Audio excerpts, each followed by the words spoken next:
Hey, I know this feeling all too well. Lying there, wishing your thoughts would stop looping. So instead of wrestling with it, stay here with me a while. I've got 5 calm stories to share tonight, and the rain's already doing half the work for us. Just breathe and let everything else soften. Story 1, the lock on the outside of my bedroom door. I noticed the holes first. 4 small circles in the door frame, evenly spaced, painted over but still visible if you knew where to look. They were the kind of holes a deadbolt would leave behind, the kind that meant someone had installed serious hardware on a door that led to a child's bedroom. The bedroom had been mine for 3 weeks by then. I'd moved into the house after finding it on one of those too-good-to-be-true rental listings. A 3-bedroom colonial in a decent neighborhood for half what comparable places were charging. The landlord was an elderly man named Mr. Ashworth, who'd inherited the property from his sister and seemed almost desperate to get someone living in it. He'd asked surprisingly few questions, accepted my deposit in cash, and handed over the keys with a relief I'd found strange at the time, but hadn't thought much about since. Now I was thinking about it. Standing in the doorway of my bedroom, running my fingers over holes that had been carefully filled and painted, but never quite hidden, thinking about why someone would put a lock on the outside of an interior door. My name is Renee Blackwood.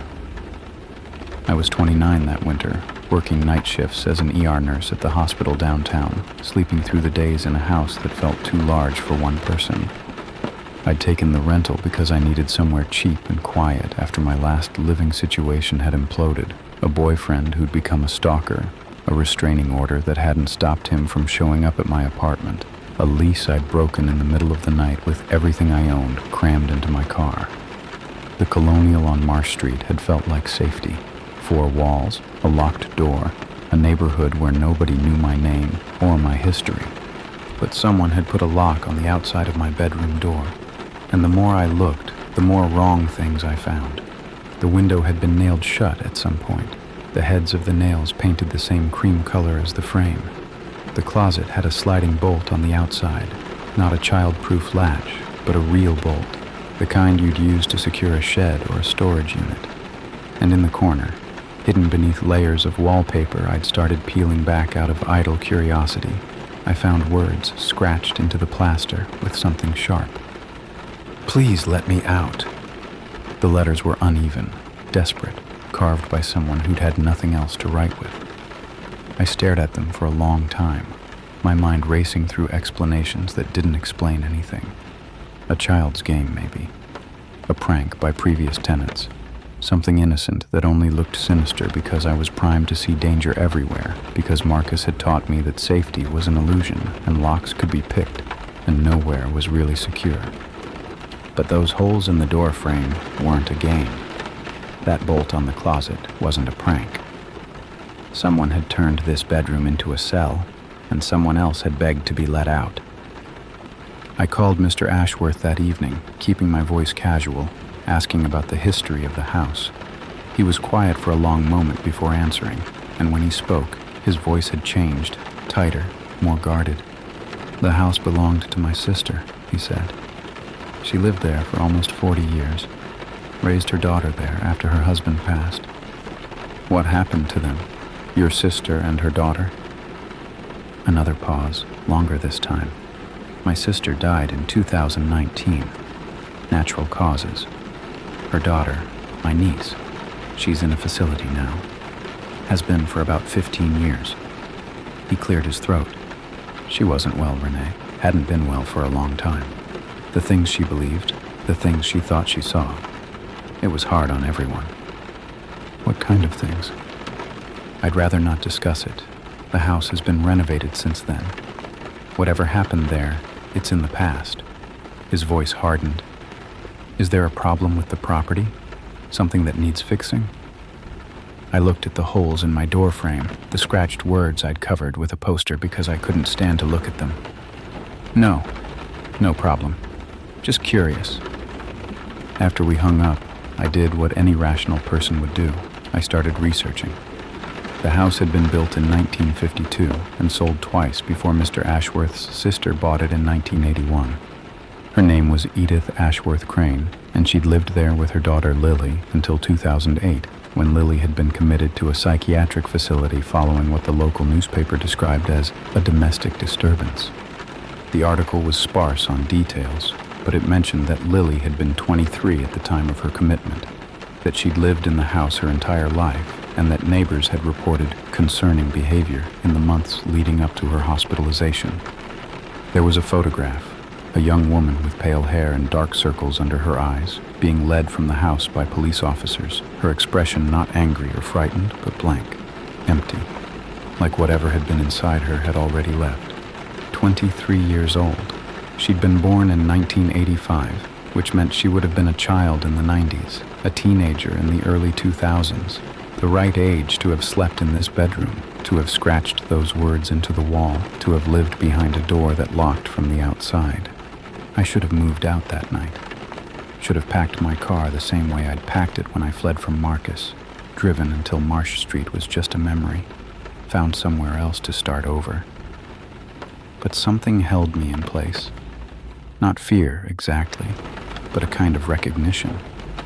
I knew what it felt like to be trapped somewhere you couldn't escape. I knew what it felt like to beg for help that never came. Lily Crane had left a message in this room, carved it into the wall with her own hands, and for 15 years no one had seen it. No one had listened. I wasn't going to be another person who didn't listen. That night, I dreamed of a girl standing in the corner of my bedroom, her face turned toward the wall, her fingers scratching at plaster that wouldn't give way.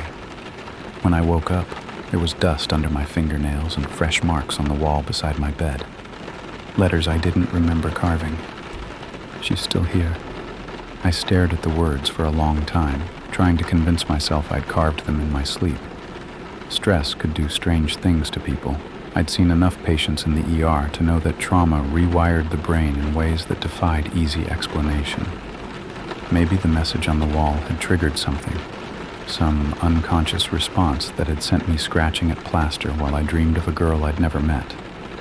But the words weren't in my handwriting.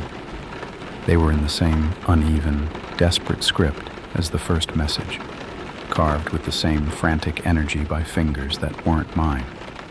And when I looked closer, I saw something else, something that made my blood go cold. The dust under my fingernails was gray, old, the kind of dust that accumulated in walls over decades, not the fresh white powder that would have come from new scratches and painted plaster. Whatever had marked me during the night, it hadn't come from carving these words. It had come from somewhere else, entirely. I called in sick to work that day. Couldn't face the thought of a 12-hour shift when I hadn't slept, when my hands were shaking every time I looked at them, when the walls of my bedroom seemed to pulse with messages I couldn't read. Instead, I drove to the public library and spent the morning digging through newspaper archives, looking for anything that might explain what had happened in this house. Lily Crane's commitment in 2008 had been covered briefly, but there were earlier articles I hadn't found in my first search. A small item from 1995, buried in the local section, about a welfare check on the Ashworth Crane residence after neighbors reported a child screaming in the middle of the night. The report had found nothing concerning, just a 10-year-old girl with night terrors, a mother doing her best to cope alone, no further action taken. Another article from 1999, this one about a fire at the house that had been contained to the garage. The cause was listed as electrical, but a neighbor was quoted saying she'd seen the teenage daughter running from the garage moments before the flames appeared. No charges filed, no investigation. And then, in 2003, a police blotter entry that stopped me cold. Domestic disturbance, 47 Marsh Street. Adult female transported to regional medical with injuries. Juvenile female taken into temporary custody. No charges filed at victim's request.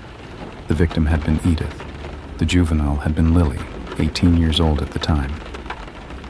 Whatever had happened that night had been serious enough for hospitalization, but Edith had refused to press charges against her own daughter. 5 years later, Lily had been committed permanently, and Edith had continued living in that house alone until she died. I sat in the library parking lot for an hour, trying to piece together a story that didn't fit any pattern I recognized. A child with night terrors who grew into a teenager, who started fires, who became a young woman violent enough to hospitalize her own mother. A mother who protected her daughter despite everything, who kept her locked in a bedroom instead of sending her away, who stayed in the house even after Lily was gone. What had Edith been protecting? What had she been hiding? The psychiatric facility where Lily had been committed was called Meadowbrook, a private institution about 40 minutes north of town, the kind of place that handled long-term cases that regular hospitals couldn't manage. I called them from my car, not sure what I was going to say, and asked if it was possible to visit a patient named Lily Crane. The woman on the phone was quiet for a moment. "Are you family?" "No, I'm living in her old house. I found some things she left behind and I thought she might want them." Another pause, longer this time. "Lily doesn't receive visitors. She hasn't had anyone on her approved list in years, but I can pass along a message if you'd like." "Could you tell her?" I hesitated, unsure what message could possibly matter to a woman who'd been institutionalized for 15 years. "Could you tell her I found what she wrote on the wall? That I'm listening?" The woman agreed, though her tone suggested she thought I was wasting everyone's time. I hung up and drove home, feeling no closer to understanding anything but unable to stop digging. That night, I slept in the living room. Couldn't face the bedroom, couldn't stand the thought of waking up with dust under my nails and new words on the wall. I made a nest on the couch with blankets and pillows and the baseball bat I'd been keeping by my bed since Marcus, and I told myself I'd be safe there, away from whatever was happening in that room, away from Lily Crane's messages from a childhood I hadn't lived. I woke at 3 a.m. to the sound of scratching, not from the bedroom, from above me, the ceiling, the space between the first floor and the second, somewhere in the guts of the house where no one should have been. The sound was rhythmic, deliberate, like fingernails dragging across wood in a pattern I couldn't quite decode. It went on for minutes, then stopped, then started again in a different location, moving, searching. I lay frozen on the couch, the baseball bat clutched to my chest, listening to something move through the walls of a house I was beginning to understand I knew nothing about. Then my phone buzzed, a text from an unknown number sent at 3:17 a.m. "You found my message. She doesn't want you to find the rest. Check the attic. Check what she built up there." I stared at the screen, my heart pounding. The scratching in the ceiling had stopped, replaced by a silence that felt like held breath. Lily Crane was in a psychiatric facility 40 minutes away. She had no phone access, no internet, no way to contact the outside world. But someone had just texted me from inside this house, and they wanted me to go up. I didn't go to the attic that night. Sat on the couch until dawn with the baseball bat across my knees, watching the ceiling, listening for any sound that might tell me what was moving up there. Nothing came. No more scratching, no more texts, just the slow graying of the windows as night bled into morning. By the time the sun was fully up, I'd almost convinced myself I'd imagined everything. Almost. The attic access was a pull-down ladder in the hallway ceiling, the kind with a rope you had to yank to release the spring mechanism. I'd noticed it when I moved in, but hadn't thought much about it. Attics were for storage, for holiday decorations, for things people didn't want to think about. I hadn't brought enough possessions to need extra space, and Mr. Ashworth hadn't mentioned it during our brief walkthrough. Now I stood beneath it with a flashlight in one hand and my phone in the other, the text message still glowing on the screen. Check what she built up there. The words could have meant Lily or Edith, daughter or mother, prisoner or warden. I still didn't know which one the house was warning me about. The ladder came down with a screech of old springs, releasing a smell of dust and stale air that made me cough. The opening above was dark, the flashlight beams swallowed by shadows that seemed thicker than they should have been. I climbed slowly, testing each rung, my heart hammering so loud I could hear it in my ears. The attic was larger than I'd expected, stretching the full length of the house. The ceiling peaked high enough that I could stand upright in the center. My flashlight swept across cardboard boxes and old furniture and the accumulated debris of decades, all of it coated in a layer of dust that hadn't been disturbed in years. Normal attic things, the kind of clutter any old house would have. Then the beam caught something at the far end, and I stopped breathing. A room. Someone had built a room inside the attic, not a professional construction, but a crude enclosure made of plywood and 2x4s, the walls covered in the same wallpaper that decorated the bedroom downstairs. It had a door, a real door with hinges and a handle, and on the outside of that door was a deadbolt. Heavy duty, industrial, the same kind that had left holes in my bedroom door frame. I crossed the attic on legs that didn't feel like mine, my flashlight beam trembling, my breath coming in short gasps that fogged the cold air. The dust on the floor was undisturbed except for a single set of footprints leading to the door and back, old prints, filled in with years of accumulated grime, but still visible. Someone had come up here, gone into that room, and left, once, a long time ago. The deadbolt was unlocked. I told myself that was a good sign, that whatever had been kept in there was gone now, that I was just looking at evidence of old horrors that had nothing to do with me. I pulled the door open anyway. The room inside was small, maybe 8 feet by 8 feet, with no windows and no ventilation. The walls were covered in writing, not scratched into plaster this time, but written in marker and crayon, and what looked like lipstick, layer upon layer of words and drawings that covered every available surface. The flashlight beam jumped from one section to another, catching fragments I couldn't process fast enough. Mother says I have to stay. The thing in the walls talks to me, she feeds it, and it grows. I can hear it breathing. And over, in letters that grew larger and more desperate toward the ceiling, she's not my mother anymore. I stepped into the room, my flashlight illuminating more details. A small mattress in the corner, stained and moldering. A bucket that had served as a toilet. A pile of children's books, their covers faded and torn. And on the floor, half hidden under the mattress, a journal bound in cracked leather. I picked it up with hands that wouldn't stop shaking. The first page was dated June 1993. The handwriting was a child's, careful and neat, the letters of someone who'd recently learned to write. Mommy says I have to sleep up here now because the doctors might come and take me away. She says the thing in the walls chose me and I have to take care of it. I don't want to take care of it. It talks to me at night, and its voice sounds like scratching. Mommy says if I'm good and feed it what it needs, it will make us special. I don't want to be special. I just want to go back to my room. I flipped through the pages, watching 8-year-old Lily's world collapse in careful handwriting that grew increasingly erratic over the years. The entries described rituals her mother made her perform, offerings left in the walls for something that grew hungrier each year. Lily had tried to escape multiple times.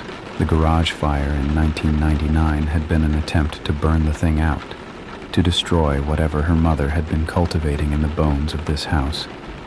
It hadn't worked. Nothing worked. The thing in the walls just kept growing, kept demanding more, and Edith kept feeding it. The last entry was dated March 2008, 5 months before Lily's commitment.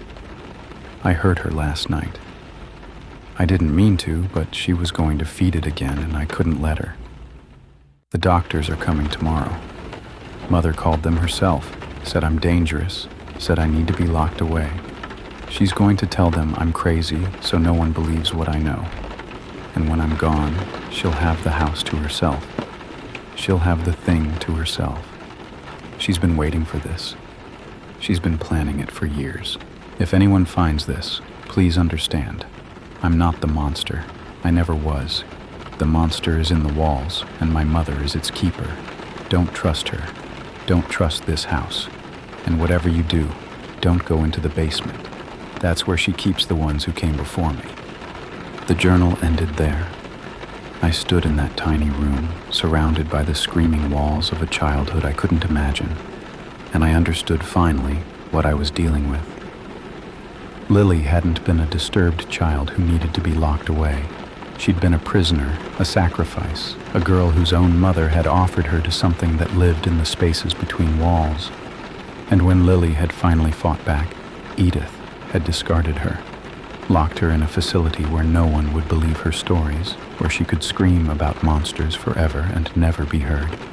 The text had come from Lily. Somehow, impossibly, she'd reached out from 40 minutes away to warn me about what I'd moved into, and she'd told me not to go into the basement, which meant that was exactly where I needed to go next. The basement door was in the kitchen, disguised as a pantry. I'd opened it a dozen times since moving in, seen the shelves stocked with canned goods and dry pasta, never noticed that the back wall was slightly recessed, that the shelving unit was mounted on hinges instead of brackets. It took me 20 minutes of searching before I found the latch hidden behind a row of soup cans, a simple hook and eye mechanism that released the false wall and revealed a set of stairs descending into darkness. The smell hit me first. Not rot, not decay, something older and stranger, like copper and ozone and the particular mustiness of spaces that had been sealed for decades. I covered my nose with my sleeve and started down, my flashlight cutting through air that seemed thicker than it should have been, more resistant to light. The stairs were stone, not wood, worn smooth by generations of footsteps. They spiraled down further than seemed possible, deeper than any basement had a right to go, deep enough that I lost count of the steps, deep enough that the temperature dropped from cool to cold to something that bit through my jacket like teeth. By the time I reached the bottom, I could see my breath crystallizing in the flashlight beam. The space I emerged into wasn't a basement. It was a chamber, roughly circular, carved from the bedrock beneath the house. The walls were lined with alcoves, dozens of them, arranged in rows that stretched from floor to ceiling, and in each alcove was a jar. Glass jars, old and clouded, their contents obscured by age and whatever had been preserved inside them. I approached the nearest alcove and shone my light directly at the jar. The glass was thick, distorted, but I could make out shapes floating in murky liquid. Small shapes, curled and pale and unmistakably human. I stumbled backward, my flashlight beam swinging wildly, catching jar after jar after jar, all of them the same, all of them containing the same impossible cargo, children, or what was left of children, not bodies, not bones, but something in between, something that had been preserved in a state that defied biology, floating in fluid that glowed faintly when the light touched it, the ones who came before me. Lily's words echoed in my head as I counted the alcoves, 47. 47 jars, 47 children, spanning God knows how many years. This hadn't started with Edith. This had been going on for generations, maybe centuries, a harvest that predated the house itself. In the center of the chamber was an altar. I use that word because I don't have another one, a flat stone surface, waist high, covered in symbols I didn't recognize and stains I didn't want to identify. Behind the altar, carved into the bedrock wall, was a hole, not an opening, not a passage, a hole, perfectly circular, about 3 feet in diameter, leading into darkness that my flashlight couldn't penetrate. Something was breathing in that hole. I could hear it now that I'd stopped moving, now that my own gasping had quieted enough to let other sounds through. A slow, rhythmic respiration, deep and wet, like lungs that had never known air. The thing in the walls, the thing Lily's mother had been feeding for decades, the thing that was still hungry. I should have run, should have climbed those stairs and driven away and never looked back, left this house and its horrors for someone else to discover. But I thought about Lily, locked in a room for her entire childhood, blamed for violence that had only ever been self-defense. I thought about the 47 children in their jars, sacrificed to something that should never have existed. I thought about Edith, dying peacefully in 2019, escaping justice, leaving this nightmare for someone else to stumble into. The text had said she's still here. I'd assumed it meant Lily's presence, her spirit, her desperate attempt to communicate across distance and time. But standing in that chamber, listening to something breathe in the darkness, I understood differently. Edith was still here. Not her ghost, not her memory, her. Whatever she'd been feeding had given her something in return. Longevity, preservation. The same suspended state as the children in the jars, waiting in the dark for the next offering. "You shouldn't have come down here." The voice came from behind me. I spun, my flashlight beam catching a figure on the stairs. A woman, old and bent, her skin gray and papery, her eyes reflecting the light like an animal's. She was wearing a nightgown that might have been white once, stained now with years of whatever rituals she performed in this chamber. Her feet were bare, her toenails yellow and curling, and she was smiling. "Mr. Ashworth told me someone had finally moved in," Edith said, descending the last few steps with a grace that didn't match her apparent age. "I've been so patient, waiting for the right one. The walls told me you were special the moment you arrived. All that fear, all that pain. You've been marinating in it for years, haven't you? Running from something that hurt you, hiding in a house full of hurts. You're supposed to be dead." "I am dead. Have been for years." She reached the bottom of the stairs, her smile widening into something that showed too many teeth. "But death is just another door, and I have the key. The children gave it to me. 47 keys over 47 years, and now I can come and go as I please." The breathing from the hole grew louder, faster, excited. Whatever lived in there could sense what was about to happen, could taste the fear rolling off me in waves. "Lily tried to stop me once," Edith continued, circling toward the altar. "My own daughter, turning against everything I'd built. I had to send her away, lock her up where no one would believe her. But she's still fighting, isn't she? Still sending messages, still trying to warn people." She shook her head, almost fondly. "Such a stubborn child. She gets it from her father." "What did you do to her father?" Edith's smile flickered. "He's in the walls now. Has been since 1987. Such a good provider, even in death." She lunged at me faster than anything that old should have been able to move. I swung the flashlight, felt it connect with something that cracked and gave way, heard her shriek in a voice that wasn't remotely human. Then I was running, climbing the stairs 3 at a time, bursting through the false pantry wall into a kitchen flooded with morning light. I didn't stop running until I was in my car, until the house was shrinking in my rearview mirror, until I was on the highway heading north, toward Meadowbrook, toward Lily. She'd been trying to tell the truth for 15 years. It was time someone finally believed her. Meadowbrook was a cluster of brick buildings surrounded by iron fencing, the kind of place that tried to look like a college campus but couldn't quite hide its true purpose. I parked in the visitor lot and walked to the front desk on legs still shaking from what I'd seen, what I'd escaped, what I now knew was waiting back at that house on Marsh Street. The receptionist recognized my name. "You're the one who called yesterday about Lily Crane.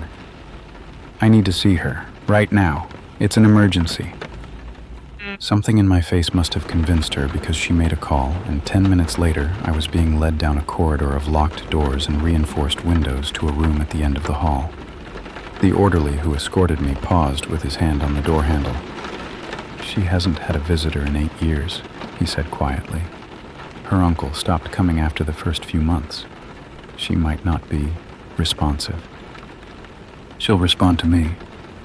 Lily Crane was sitting by the window when I entered, her pale hair longer than in the photograph I'd seen, her face thinner and older, but still recognizable.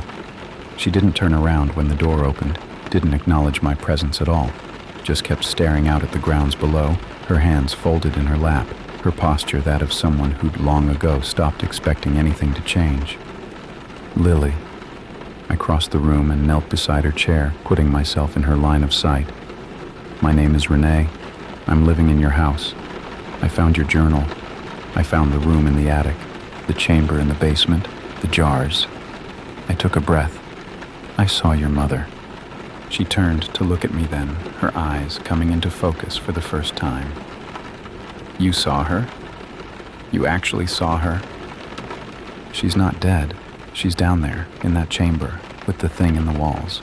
She tried to take me."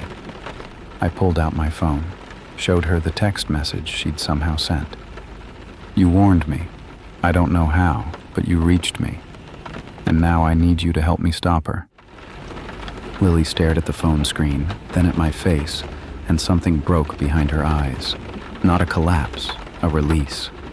15 years of being told she was delusional, of screaming truths no one believed, of watching her sanity questioned by every doctor and nurse and orderly in this place.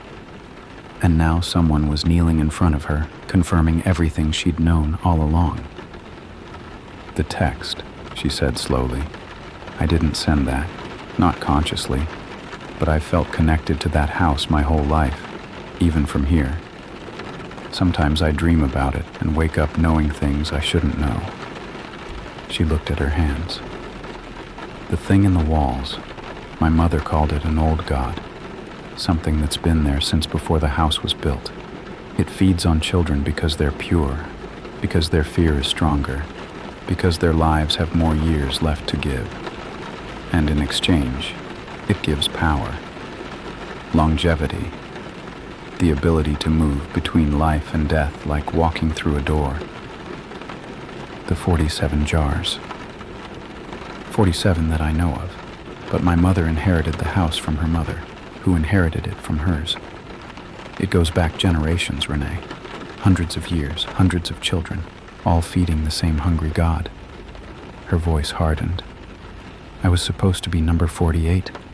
My own mother was going to give me to that thing. When I finally fought back, she told everyone I was the monster, and they believed her. I thought about Marcus, about the restraining order that hadn't protected me, about all the people who'd told me I was overreacting, being paranoid, seeing threats where none existed. I knew what it felt like to tell the truth and not be believed. I knew what it cost to survive something no one else could see. I believe you," I said, "and I'm going to help you end this. But I need to know, how do we kill it?" Lily's expression shifted, became something fierce and bright. Fire. The same thing I tried 25 years ago. But I was just a teenager then, alone and scared. The thing in the walls is vulnerable when it's feeding, when it's distracted, focused on its meal. If we can burn the house while it's occupied with something else, a distraction, a sacrifice. She met my eyes, unflinching. Someone has to go down there and keep it busy while the other one sets the fire. Someone has to be willing to be the bait.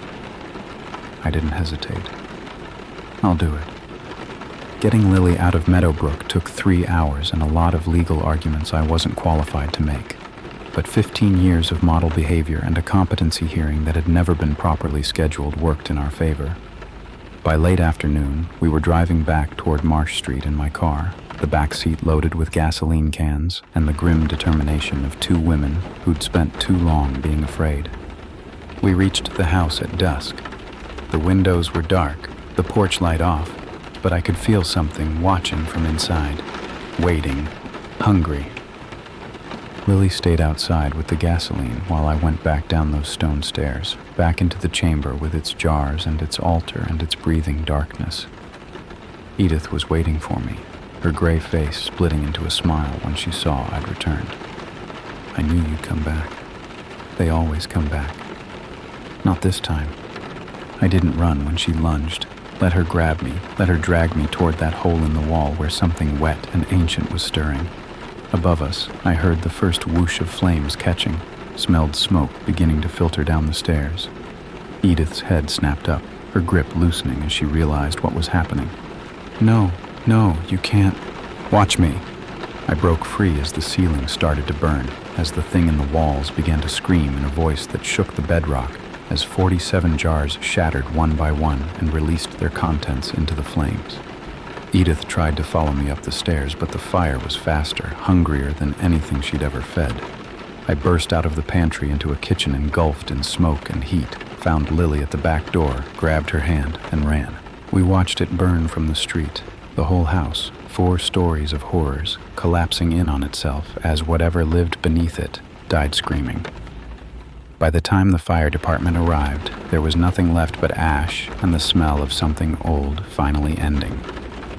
The investigation took months. They found the chamber, found what remained of the jars, found evidence of crimes spanning decades.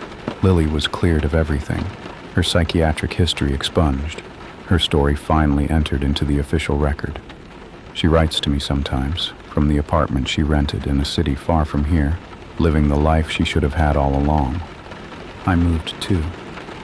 Found a place with no basement, no attic, no rooms that lock from the outside. Some nights I still dream about that chamber, about the breathing in the darkness, about how close I came to becoming number 48. But when I wake up, the doors are just doors, and the walls are just walls, and the only sounds are the ordinary noises of a house with nothing hiding inside it. Lily was right about one thing. The truth doesn't always set you free. Sometimes it just shows you what you survived. But believing someone when no one else will, that's a different kind of freedom. That's the kind that actually saves lives. Story 2, my phone, recorded me sleeping. So, this happened about 8 months ago when I was 23. I'd just moved into my first solo apartment. No roommates, no boyfriend, just me. After 3 years of living with my ex and another 2 years of random roommate situations before that, I finally had a place that was entirely mine. I can't even describe how good that felt. The apartment wasn't anything special, honestly. A small one-bedroom on the second floor of this quiet complex in the suburbs.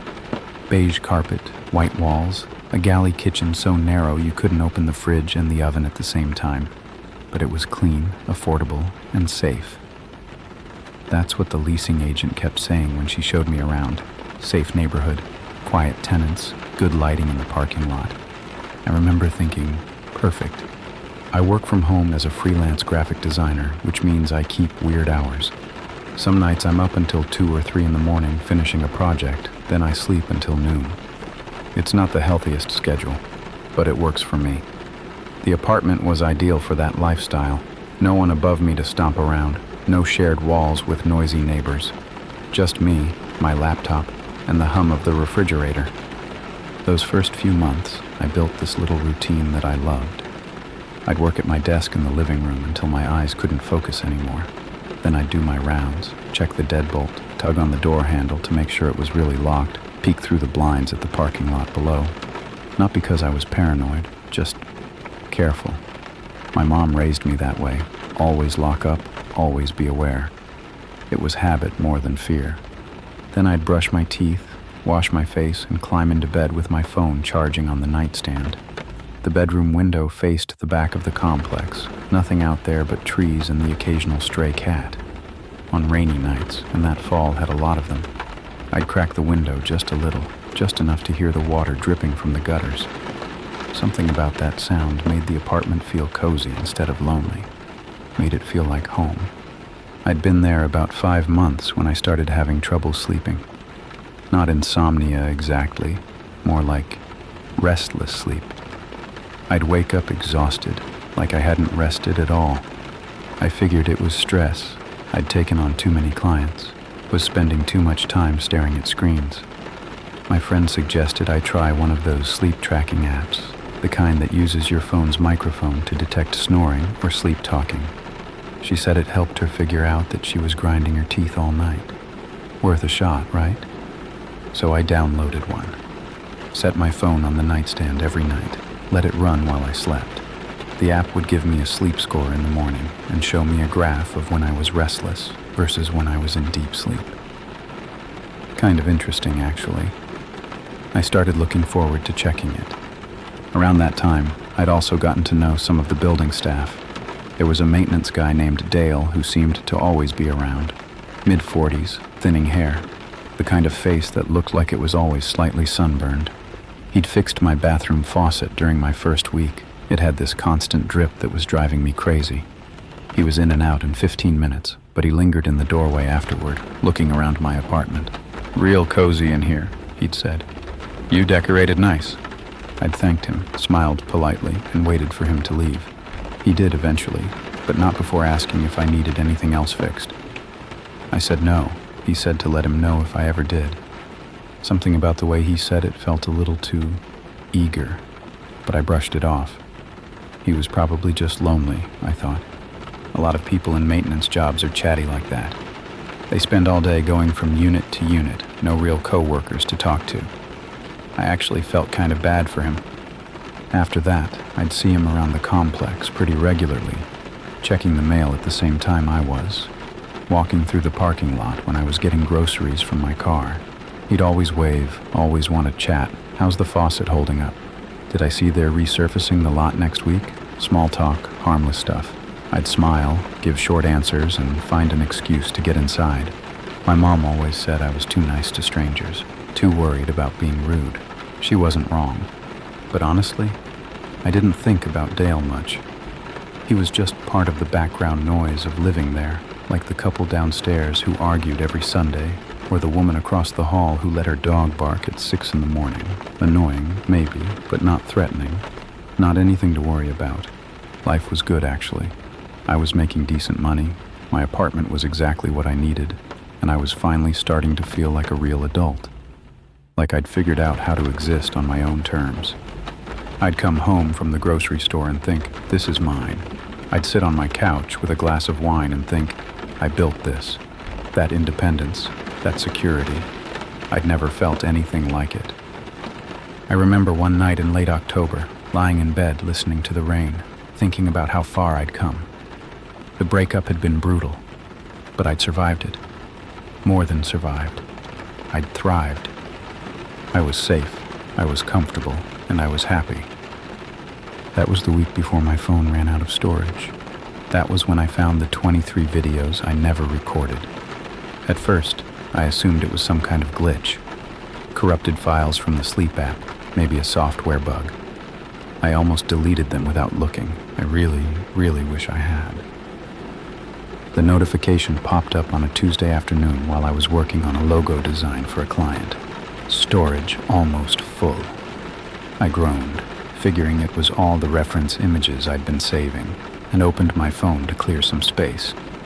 That's when I saw the folder. It was buried in my files, labeled with a string of random numbers and letters, the kind of thing an app generates automatically. I didn't recognize it.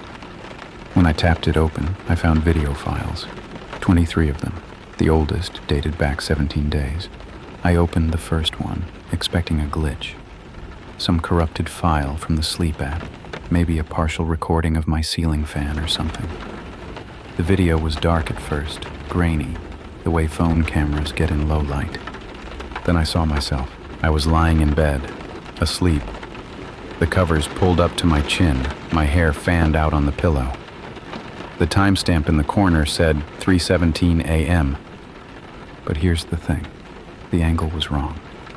The video wasn't filmed from my nightstand where my phone always sat. It was filmed from across the room, from my bedroom doorway. I could actually see my phone in the frame, the little green charging light glowing on the nightstand. Someone else had been holding a camera. My first thought, I swear to God, was that I must have been sleepwalking, that I'd gotten up in the middle of the night, grabbed my phone, filmed myself for some reason, and put it back without remembering. Stress does weird things to people, right? I'd read about people sending emails in their sleep, making phone calls they didn't remember. Maybe this was like that. I opened another video, and another. They weren't all the same. Some were just me sleeping, peaceful, unaware, completely vulnerable. But others showed movement near the doorway, a shadow shifting at the edge of the frame, something that might have been a shoulder, an arm, a figure standing just out of sight. In one video from 6 days earlier, I heard breathing. Not my breathing. I was asleep in the frame, my chest rising and falling in a slow, steady rhythm. But the breathing on the audio was different, closer to the microphone, heavier, with a slight rasp to it. Like someone standing right next to whoever was holding the camera, like someone watching me and breathing through their mouth. I played it back 4 times with my headphones in, the rain tapping against the window behind me, trying to convince myself I was imagining it. I wasn't.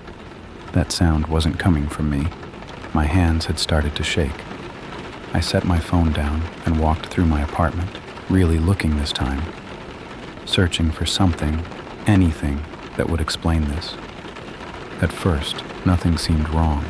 Everything was where I'd left it. My keys on the hook, my laptop on the desk, dishes in the drying rack. Normal. Fine. I was being paranoid.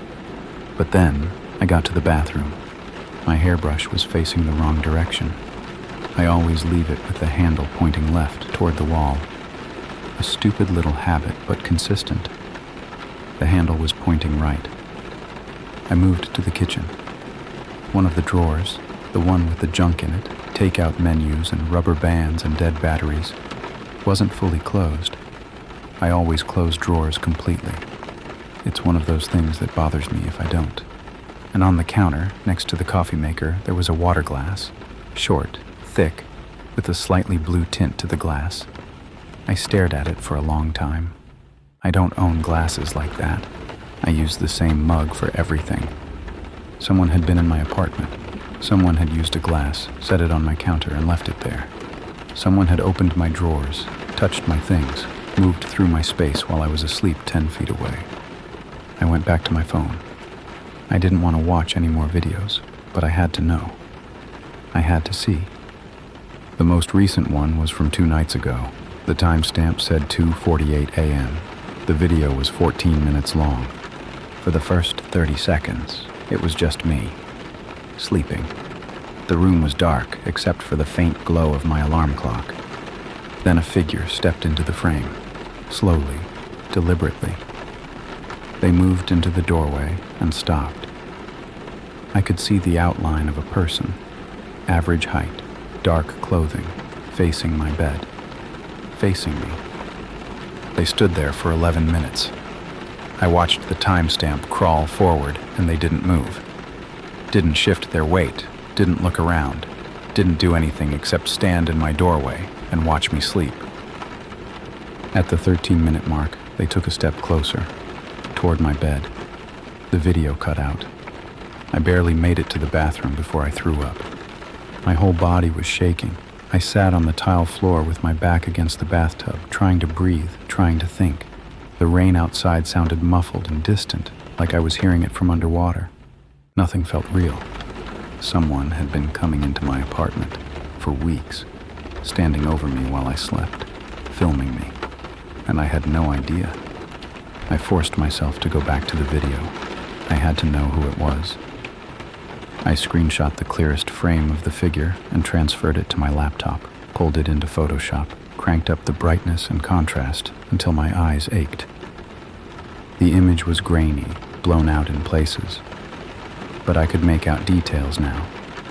Dark pants, a collared shirt with short sleeves, and on the chest, a patch, a logo. I recognized it immediately. It was the maintenance company's logo, the same one I'd seen on Dale's uniform the day he fixed my faucet, the same one he wore every single time I saw him around the complex. Dale, the maintenance guy, the one who always wanted to chat, the one who told me my apartment was cozy. He had a master key to every unit in the building.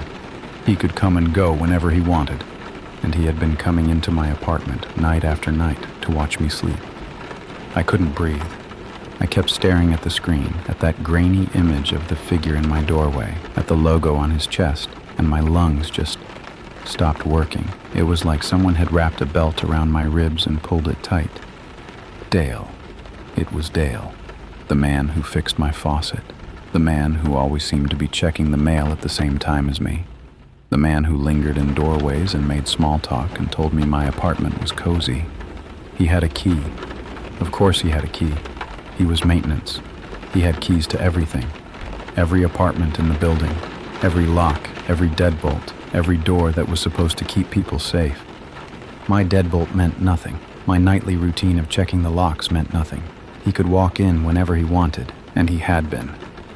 For weeks, maybe longer. I started pacing my living room, phone clutched in my hand, trying to think.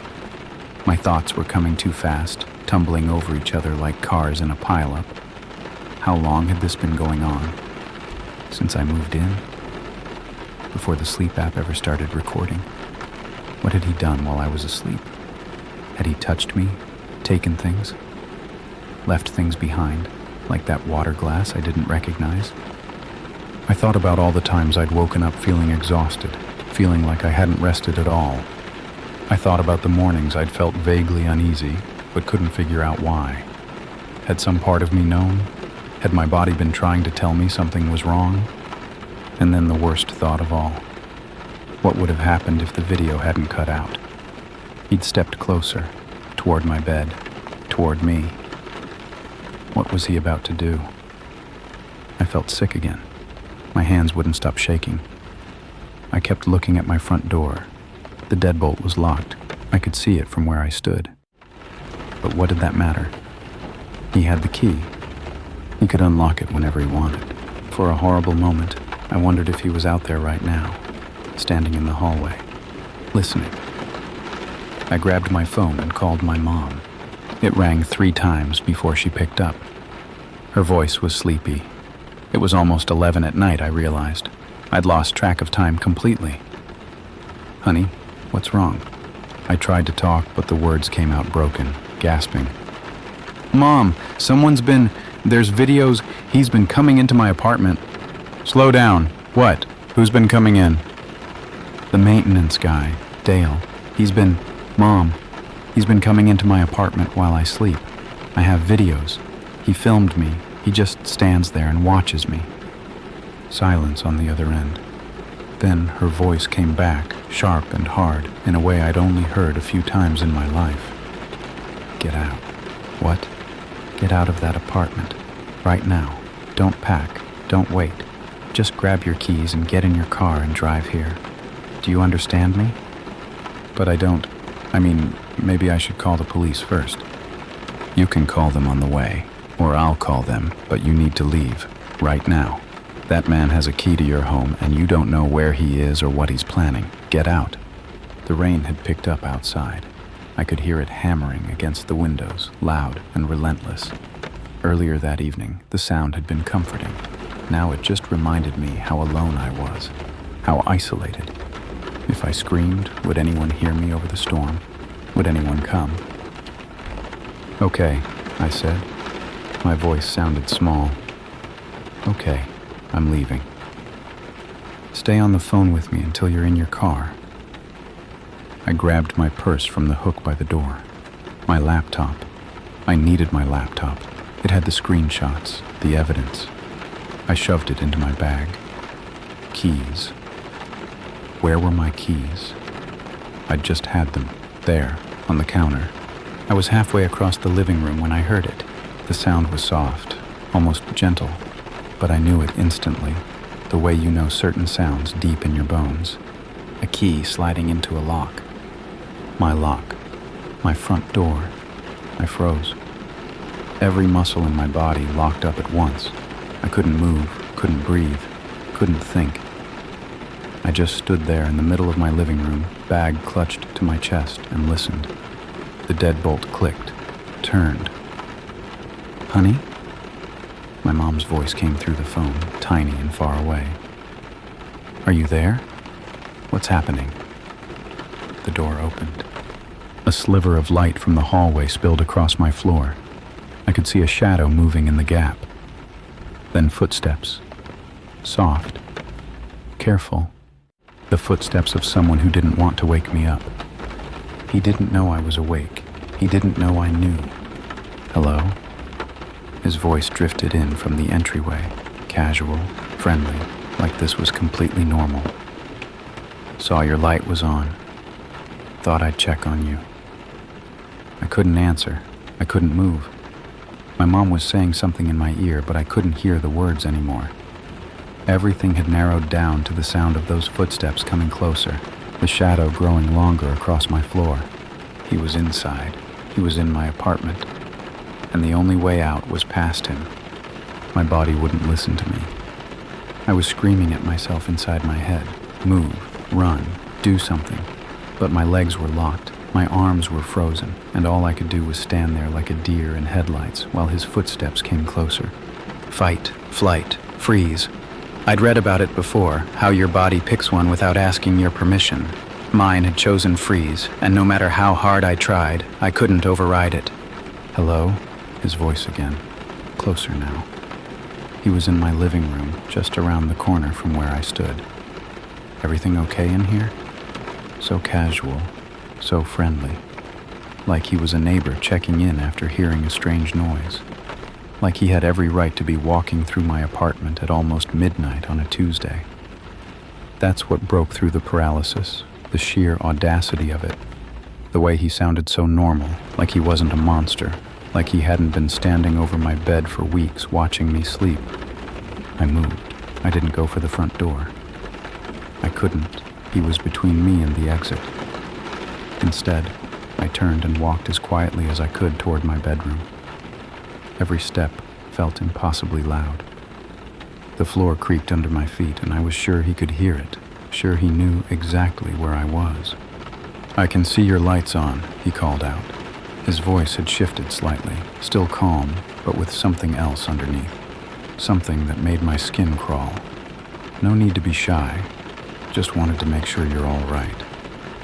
I made it to the bedroom, slipped inside and eased the door closed behind me, turning the little push-button lock on the handle. It was flimsy. A child could break through it with enough force, but it was something. A few extra seconds. Maybe. The window. Second floor. There was a small overhang below my bedroom window. The roof of the building's back entrance. Maybe a 3-foot drop. Then another 8 or 9 feet to the ground. I'd looked at it before, idly, the way you look at fire escapes and wonder if you could actually use one in an emergency. I guess I was about to find out.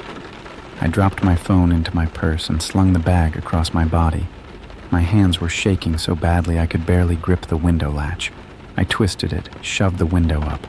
Cold air and rain hit my face immediately, shocking and sharp. Behind me, footsteps in the hallway. Hello?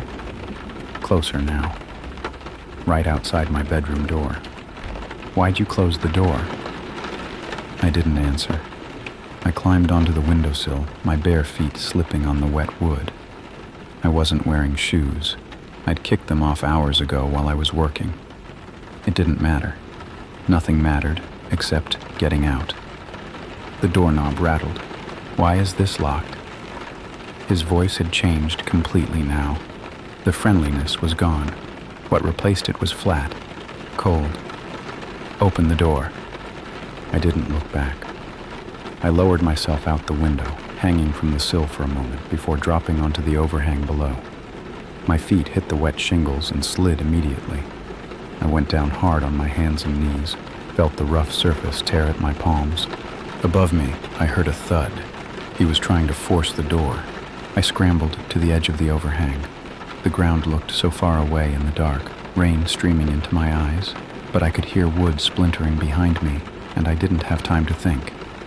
I sat on the edge, turned onto my stomach, and lowered myself down as far as I could. Then I let go. The fall lasted forever, and no time at all. I hit the ground wrong. My ankle twisted under me and pain shot up my leg like electricity.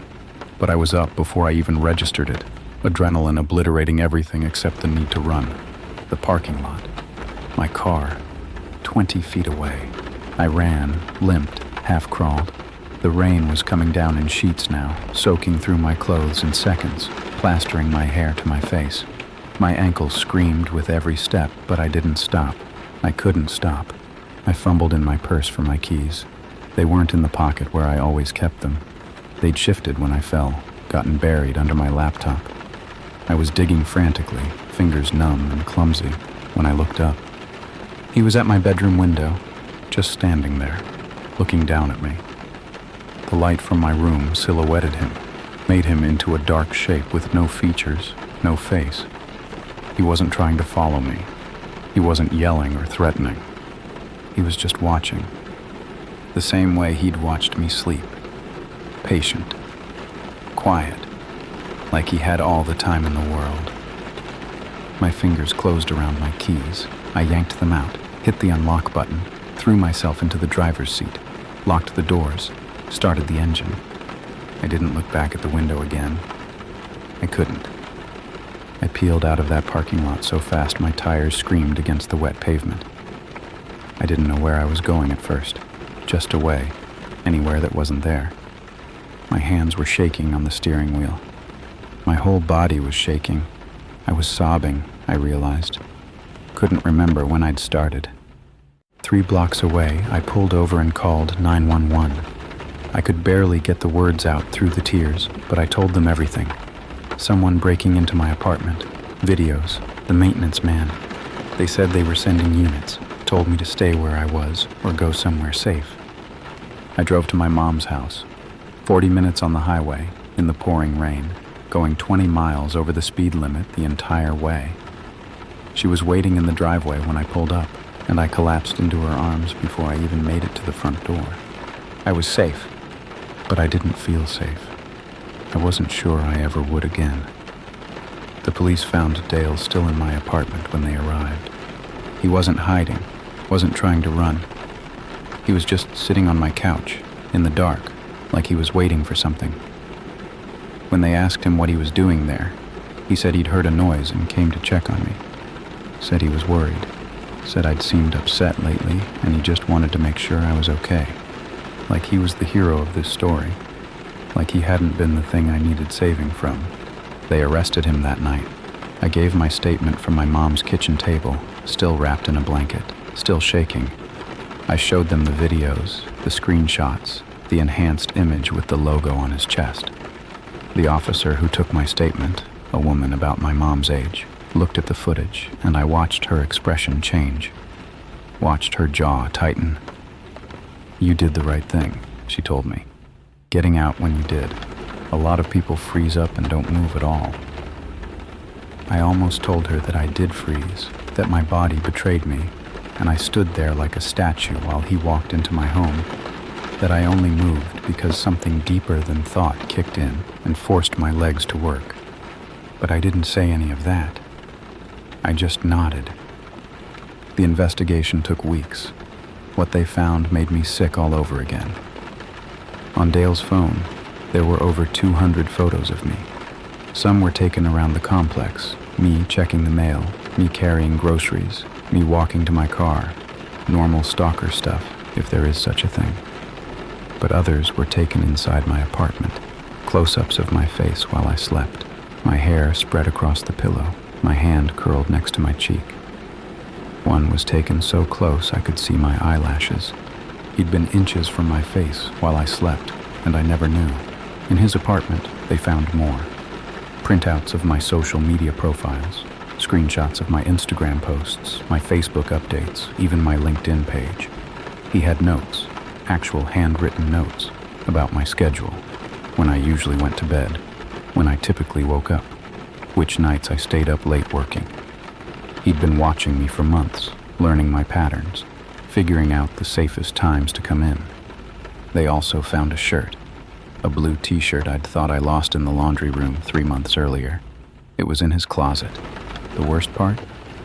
He'd made a copy of my key the very first week I moved in, right after he fixed my faucet. 6 months. He'd had access to my apartment for 6 months. The sleep app had only been running for 3 weeks, which meant there were 5 months of visits I would never know about. 5 months of him coming and going as he pleased, standing over me, doing God knows what, while I slept through all of it. I try not to think about those 5 months, but sometimes, late at night, I can't help it. Dale was charged with stalking, breaking and entering, and criminal invasion of privacy. His lawyer tried to argue that he never actually did anything, never touched me, never threatened me, never hurt me, like watching someone sleep without their knowledge for half a year was somehow acceptable, like the terror I felt didn't count because he hadn't left bruises. He took a plea deal eventually. I don't know exactly what the terms were. I don't know if he's still in prison or if he got out early or if he's walking around free somewhere right now. I asked once and the detective told me, but I've blocked it out, some information I just don't want to carry. I never went back to that apartment. My mom and my best friend packed up my things while I stayed at my mom's house, too scared to even drive past the complex. I lived with her for 8 months after that. Couldn't sleep alone. Couldn't be in a room with the door closed without panicking. Couldn't hear footsteps in the hallway without my heart trying to claw its way out of my chest. I'm doing better now. That's what I tell people anyway. I have a new apartment, 2 bedrooms. I live with a roommate named Jessica who knows the whole story and checks the locks as obsessively as I do. I have a Ring camera pointed at my front door and another one in the living room. 3 deadbolts, including one that can only be unlocked from inside.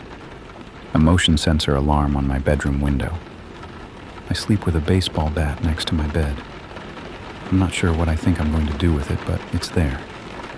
Some nights are okay. I fall asleep to the sound of rain, and I almost feel normal again, like the old me, the me who felt safe in her own space. But other nights I wake up at 3 a.m. with my heart pounding, absolutely certain that someone is standing in my doorway. I lie there in the dark, too scared to look, until the sun comes up. The app that was supposed to track my sleep ended up saving my life. That's the crazy thing. If my phone hadn't run out of storage, I never would have gone looking through those files. I never would have found the videos, and Dale would have kept coming, night after night, for who knows how long. I think about that a lot, how close I came to never knowing, how many nights he might have stood there if I hadn't stumbled onto the truth by accident. I used to feel guilty about being suspicious of people, about listening to that little voice in my head that said something's wrong, even when I couldn't explain why. I used to worry about being rude, about making people feel bad, about overreacting to things that were probably nothing. Not anymore. Trust your gut. Listen to that voice. If something feels wrong, it probably is, and you don't owe anyone an explanation for protecting yourself. To this day, I still wonder what would have happened if I hadn't found those videos. How long would it have gone on? And what would Dale have done eventually, when watching wasn't enough anymore? I don't have answers. I probably never will. But I'm still here. I got out. And that has to be enough. So Dale, if you're listening to this, and some sick part of me thinks you might be, stay away. I'm not that girl anymore. I'm not the one who smiles politely and worries about being rude. I'm not the one who brushes off red flags because I don't want to make things awkward. I see you now, and I will never, ever let anyone make me feel unsafe in my own home again. Story 3. The pickup truck parked outside my home, every night. This happened about a year ago, when I was 27. I'd just gone through a divorce, the ugly kind, the kind that leaves you feeling hollowed out and questioning everything you thought you knew about yourself. My ex-husband was the jealous type, the controlling type, the type who checked my phone when I was in the shower and accused me of things I would never do. When I finally got out, I promised myself I'd build a life that was mine, quiet, safe, just me and my daughter. Lily was 4 at the time, this bright-eyed little girl who didn't fully understand why Daddy wasn't living with us anymore, but who adjusted the way kids do, resilient in ways that broke my heart and made me proud at the same time. I found us a house about 8 months after the divorce was finalized. A small ranch-style place on a half-acre lot, 3 bedrooms, at the end of a rural subdivision on the edge of town. It wasn't fancy, but it had a backyard for Lily to play in and a price tag I could actually afford on a nurse's salary. The neighborhood was quiet in a way that felt almost too good to be true. The houses were spread far apart, most of them on acre or half-acre lots, and at the end of our street the pavement just sort of gave up and turned into an old access road that led to abandoned farmland. There wasn't much traffic, especially at night. My nearest neighbors were an elderly couple named the Martinezes, who lived about 200 yards down and kept mostly to themselves. I'd wave when I saw them checking their mailbox. They'd wave back. That was about the extent of our interaction. I worked as an ER nurse at the hospital in town, which meant I pulled a lot of night shifts, 7 p.m. to 7 a.m., 12 hours on my feet, dealing with everything from car accidents to chest pains to drunks who'd gotten into fights. It was exhausting work, the kind that leaves you feeling like you've been wrung out by the time you clock out. On the nights I worked, Lily stayed with my mom, who lived about 20 minutes away. On my nights off, it was just the 2 of us in that little house at the end of the road. Those first few months, I actually loved the solitude. After years of living with a man who monitored my every move, the privacy felt like freedom. I could sit on the back porch after Lily went to bed and just breathe, listening to the wind moving through the bare winter trees, the occasional patter of rain on the metal roof of the storage shed out back. No one asking where I was going or who I was texting or why I was 5 minutes late coming home. Just silence and space and the feeling that I could finally exist without someone watching. I was tired all the time, sure. Single mom life combined with night shifts meant I was running on coffee and willpower most days. But I was proud of what I was building.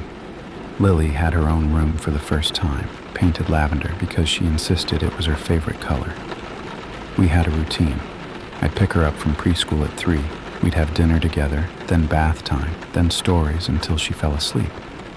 On weekends, we'd explore the backyard, looking for interesting rocks and watching the birds at the feeder I'd hung from the oak tree. I had a restraining order against my ex, but honestly, I didn't think much about him anymore. He'd moved 2 states away after the divorce, back to where his family lived, and I hadn't heard from him in months.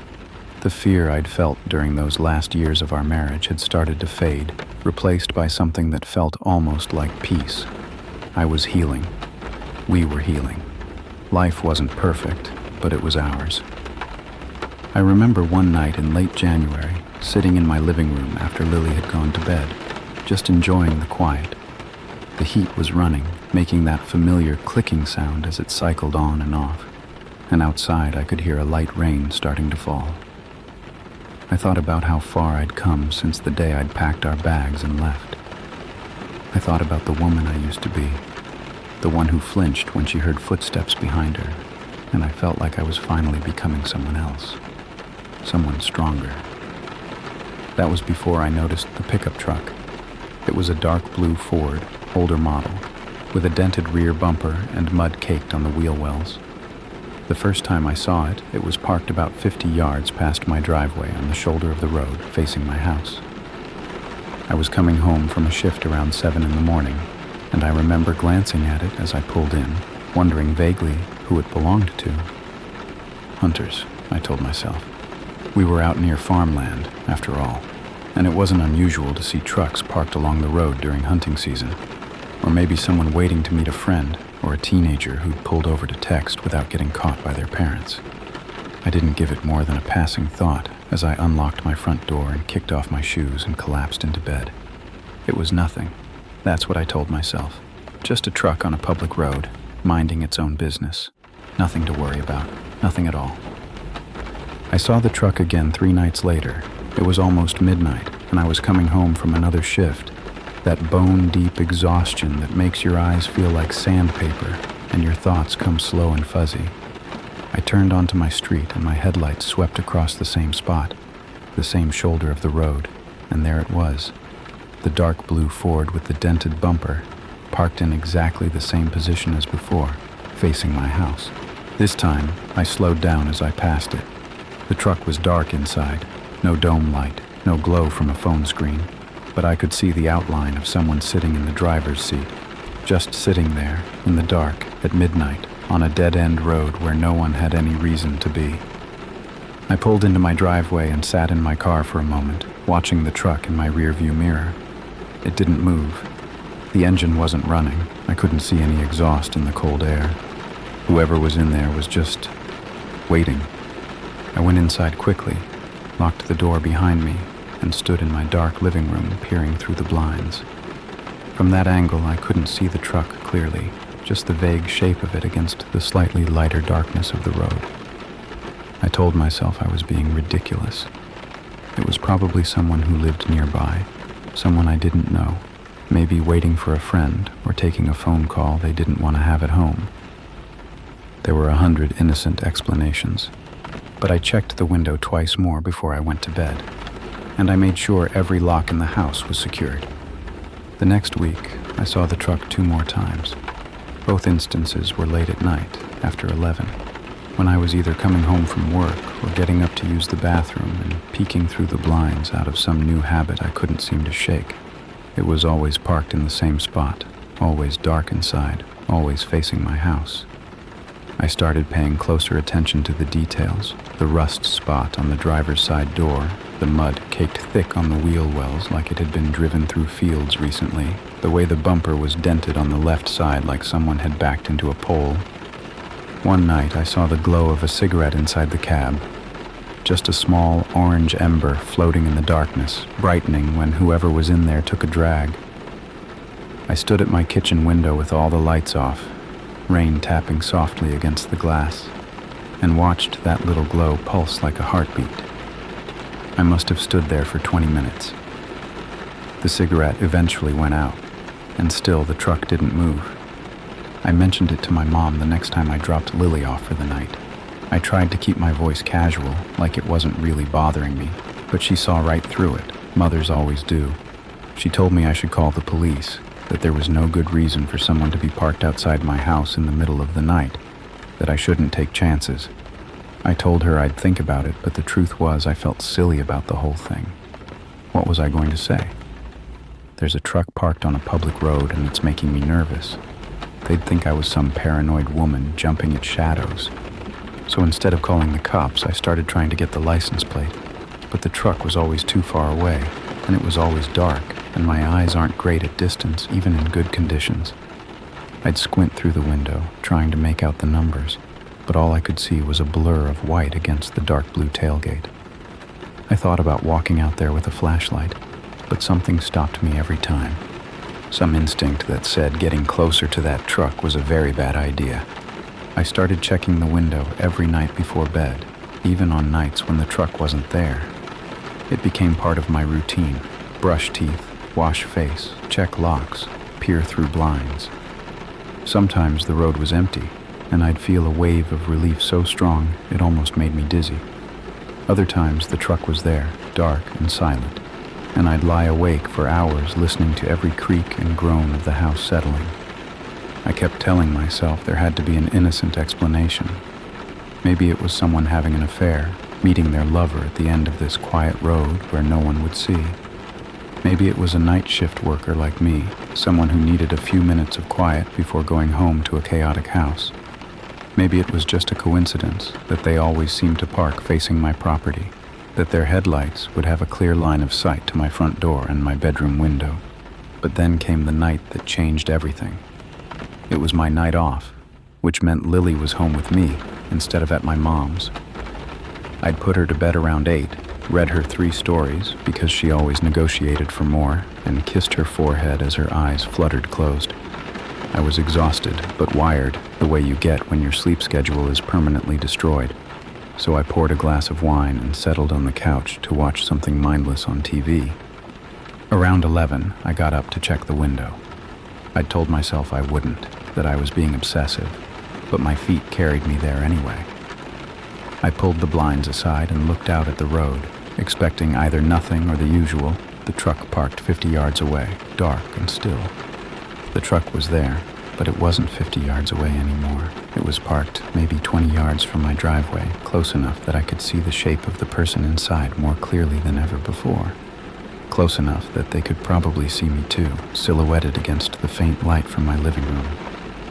As I stood there, frozen, the truck's headlights flashed.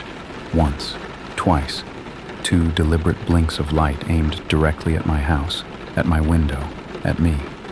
That wasn't an accident. That wasn't someone checking if their lights worked. That was a signal, a message. I see you watching me, and I'm watching you too. My blood went cold. I stepped back from the window so fast I nearly tripped over the coffee table. My hands were shaking. Lily was asleep down the hall, completely unaware that someone was sitting outside our house in the dark, signaling to her mother like this was some kind of game. This wasn't a coincidence. This wasn't innocent. Someone was watching my house, watching me, and they wanted me to know it. I didn't sleep that night. I sat on the couch with all the lights off, peeking through the blinds every few minutes, my phone clutched in my hand with 911 already typed in, so I'd only have to hit the call button. The truck stayed for another hour, maybe longer, and then at some point I looked, and it was gone. Just an empty stretch of road where it had been, like it had never existed at all. My first thought was my ex-husband. Marcus had always been paranoid. always convinced I was hiding something from him. And even though he'd moved 2 states away, I couldn't shake the feeling that this was exactly the kind of thing he would do. Send someone to watch me, to report back on my movements, to make sure I wasn't seeing anyone new. It was insane, but Marcus had never been entirely stable, and the restraining order was just a piece of paper.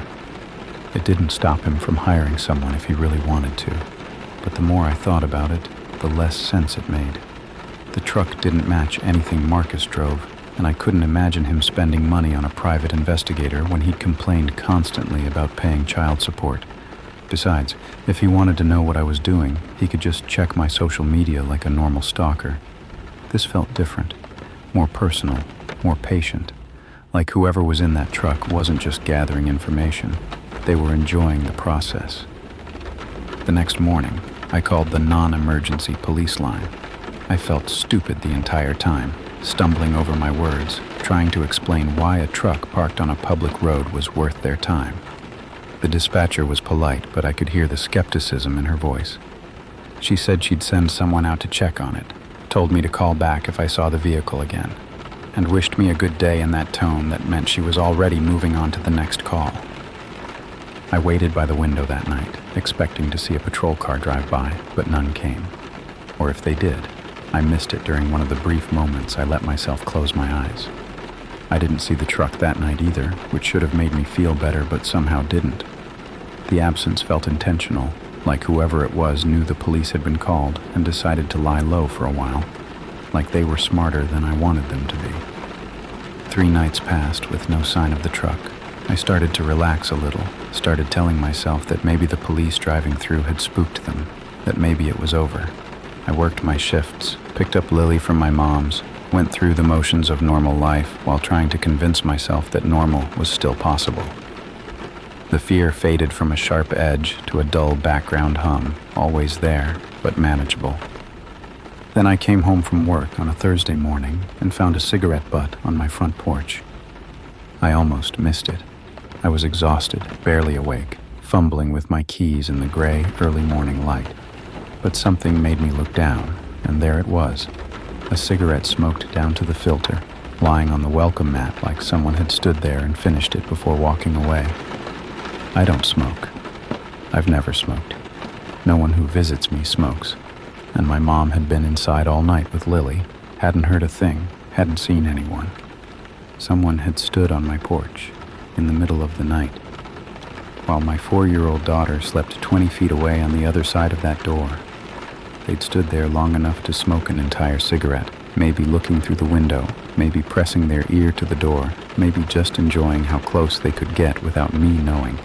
I stood there in the drizzle, rain soaking into my scrubs, staring at that cigarette butt like it was a bomb. My hands were shaking so badly I dropped my keys twice before I managed to get the door open. I didn't tell my mom what I'd found. She was gathering her things, yawning, asking how my shift was. I just smiled and nodded and waited for her to leave before I let myself fall apart. That afternoon, after I picked Lily up from preschool and got her settled with a movie, I drove to the hardware store and bought a security camera. It was a cheap one, the kind you set up yourself with an app on your phone, but it was better than nothing. I mounted it under the eave above my front door, angled so it could see the driveway and most of the road beyond. If that truck came back, I'd have proof. I'd have something to show the police that wasn't just the word of a scared woman who couldn't even get a license plate number. 2 nights later, the truck came back. I was lying in bed, not quite asleep, when my phone buzzed with a motion alert from the camera. My heart seized in my chest as I opened the app and saw the live feed, the dark road, the edge of my driveway, and there in the distance, headlights approaching slowly. The truck pulled into its usual spot, killed the lights, and sat there in the darkness. I watched the feed with my hand pressed over my mouth, barely breathing. For 10 minutes, nothing happened. The truck just sat there, a dark shape on my phone screen, exactly like all the other nights. I was about to put the phone down, about to tell myself this was just more of the same, when the driver's door opened. A figure stepped out. I couldn't see details, just a silhouette, dark clothes, average height. They stood beside the truck for a moment, looking toward my house. Then they started walking, straight toward my driveway, straight toward my home. I watched them approach until they reached the edge of my property, right where the camera's view started to get clear. They stopped there, maybe 30 feet from my front door, and just stood, looking at the house, looking at the camera. Maybe, at this point, they had to know it was there. They stood motionless for what felt like forever, but was probably 10 minutes. Then they turned around, walked back to the truck, and drove away. I had footage now. Grainy, dark, barely usable footage, but footage. A man's silhouette, the shape of the truck, proof that I wasn't crazy, that someone really was watching my house, that they were getting braver, getting closer, testing how much they could get away with. The question I couldn't stop asking myself, the one that kept me awake until the sun came up, was simple. What would happen when watching wasn't enough for them anymore? I took the footage to the police station the next morning. I hadn't slept, had barely eaten, but I wasn't going to wait another day. The officer who reviewed the video was more interested than the dispatcher had been. He leaned forward in his chair, replayed the part where the figure walked toward my house 3 times, asked me detailed questions about the timeline and the truck's description. For the first time, someone was taking me seriously, but the news wasn't good. Without a clear shot of the license plate, without a face, without anything that could identify the person, there wasn't much they could do. The officer explained that watching someone's house from a public road wasn't technically a crime, even if it was creepy as hell. The cigarette butt on my porch was something, potential trespassing, but there was no way to prove it came from the same person. He said they'd increase patrols in my area, that they'd keep an eye out for the truck, and that I should call 911 immediately if I ever felt like I was in danger. I drove home feeling worse than when I'd arrived. The police believed me now, sure, but believing me and protecting me were 2 very different things. They couldn't park a cruiser outside my house every night. They couldn't follow a truck they couldn't identify. I was on my own, just me and Lily in that little house at the end of the road, waiting for whoever this was to decide what came next. That night was my night off, which meant Lily was home. I thought about calling my mom, asking her to take Lily for the night anyway, but I couldn't bring myself to do it. What would I even say? That I was too scared to be alone with my own daughter? That I needed my mom to babysit because a truck might park outside? I told myself I was overreacting, that having the footage meant I was prepared now, that nothing was going to happen. I made dinner for Lily, her favorite, chicken nuggets shaped like dinosaurs with a side of mac and cheese, and we ate together at the kitchen table while she told me about her day at preschool. She'd made a painting of a rainbow. Her friend Emma had pushed her on the swings.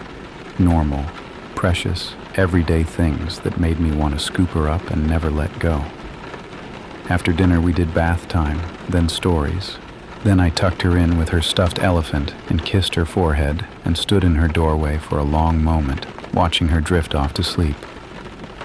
Around 11, I settled on the couch with my phone, the security camera app open, watching the live feed of my empty driveway. The road beyond was dark and quiet. I told myself I'd just check for a few minutes, then try to get some sleep.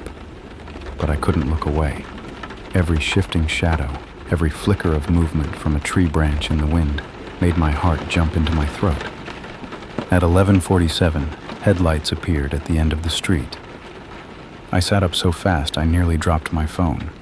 The headlights moved slowly, crawling toward my house, and even before the truck came into clear view, I knew it was him. The dark blue Ford pulled into its usual spot, but this time, the driver didn't wait.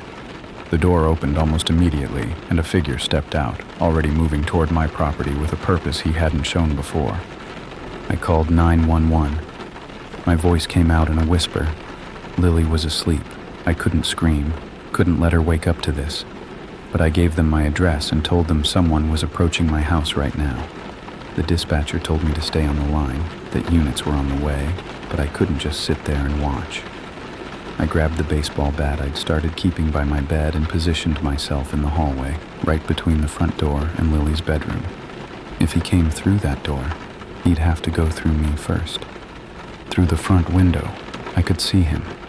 He was in my yard now, maybe 20 feet from the porch, just standing there, looking at the house, looking at the windows.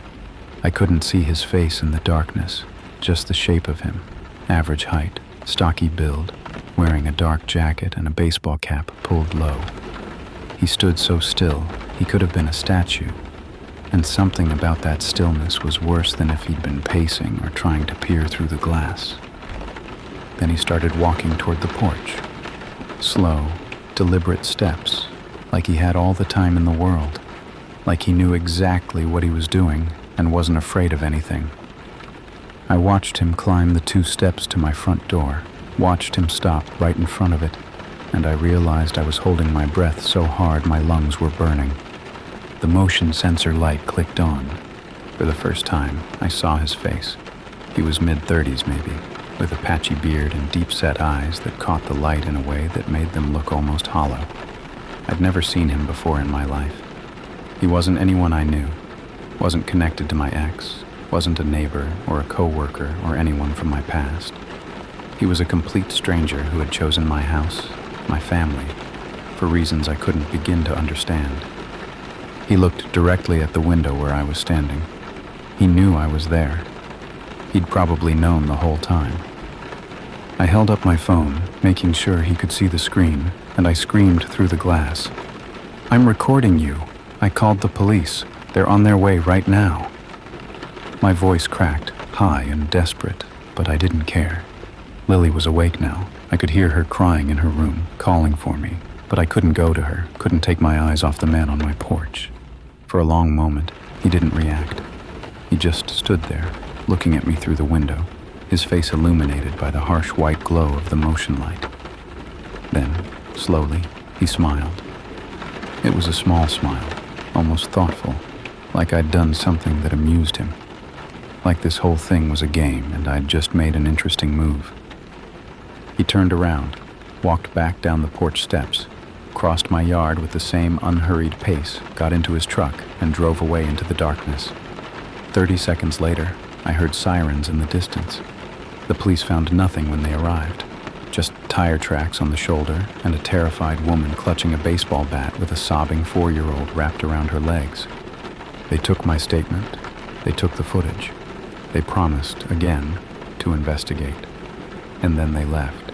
And I was alone again in that house that no longer felt like mine, holding my daughter and watching the road until the sun came up. The police got him 3 days later. The footage from my camera, combined with a partial plate from a neighbor's dash cam that I didn't even know existed, was enough to track down the truck. It was registered to a man named Thomas Vance, 36 years old, living in a rental house about 3 towns over. When I heard the name, I felt nothing. No recognition, no connection. He was a complete stranger. I'd never met him, never spoken to him, never crossed paths with him in any way I could remember. And yet, he'd chosen me. The detective who called me said they'd found things in his truck. A duffel bag behind the passenger seat containing zip ties, duct tape, a hunting knife, and a coil of rope. There was also a notebook with handwritten entries, dates, times, observations. He'd been documenting my schedule for weeks. He knew what nights I worked and what nights I was home. He knew when my mom came over and when she left. He knew which room was Lily's because he'd noted which window had the nightlight glowing behind the curtains. I had to pull over when the detective told me that part.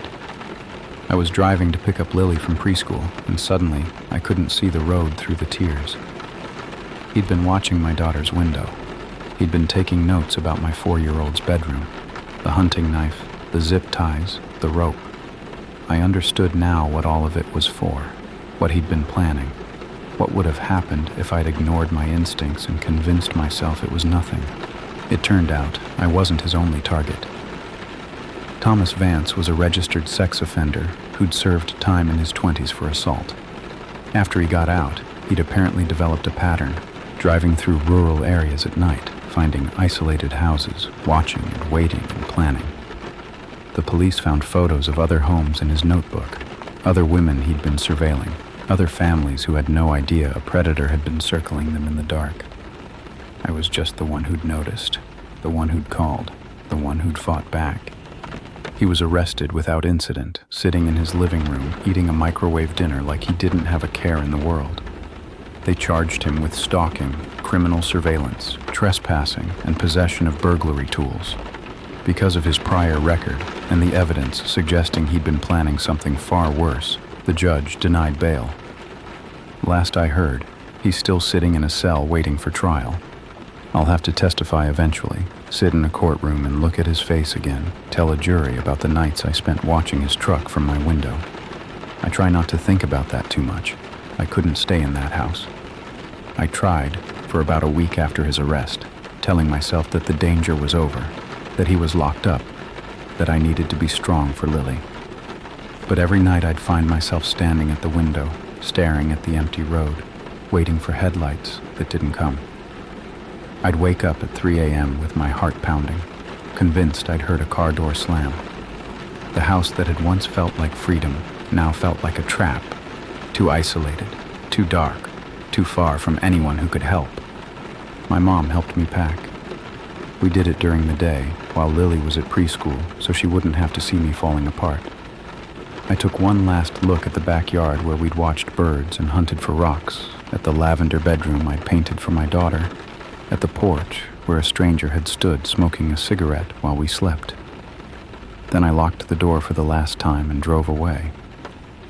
We live in an apartment complex now, in town, on the 3rd floor of a building with security cameras in every hallway and neighbors on all sides. It's smaller than the house, and Lily misses her backyard, but I can see the parking lot from my window, and there are always people around. I know the couple next door. They're in their 30s, friendly, the kind of people who notice when something seems off. I've never felt so grateful for thin walls and shared spaces. I still have trouble sleeping. Some nights are okay.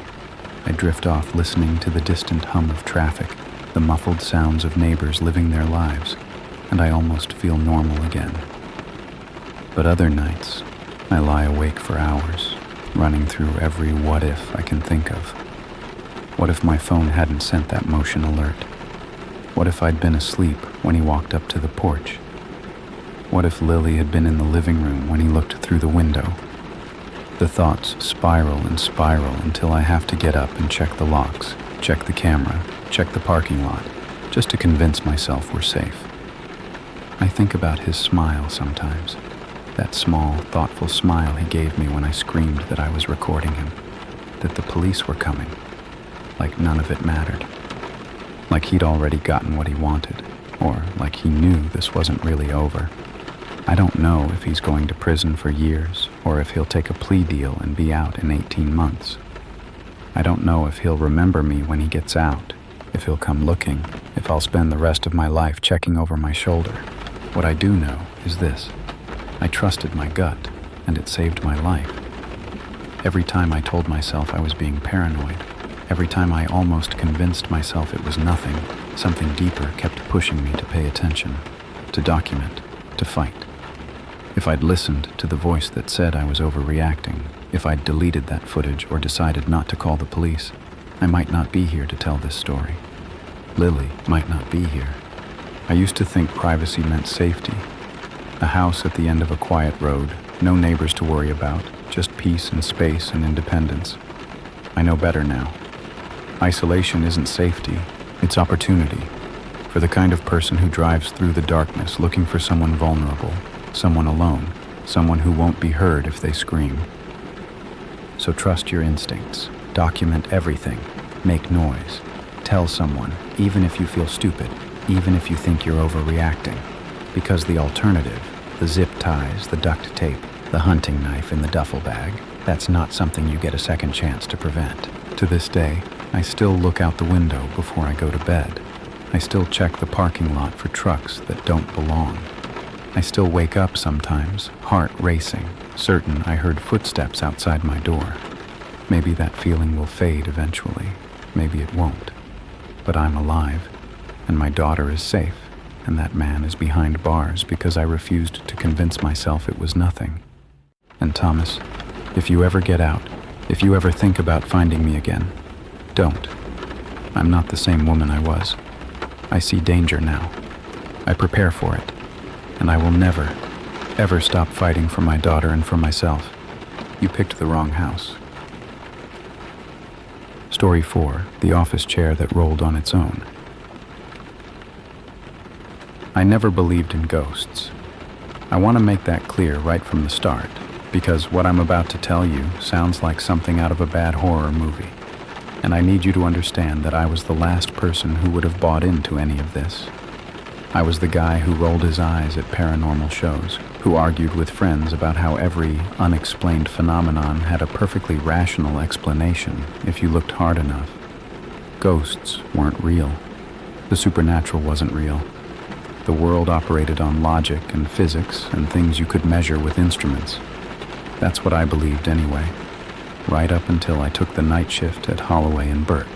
It was an accounting firm, one of those mid-sized places that handled taxes and audits for businesses that weren't big enough to afford the fancy downtown firms, but weren't small enough to do it themselves.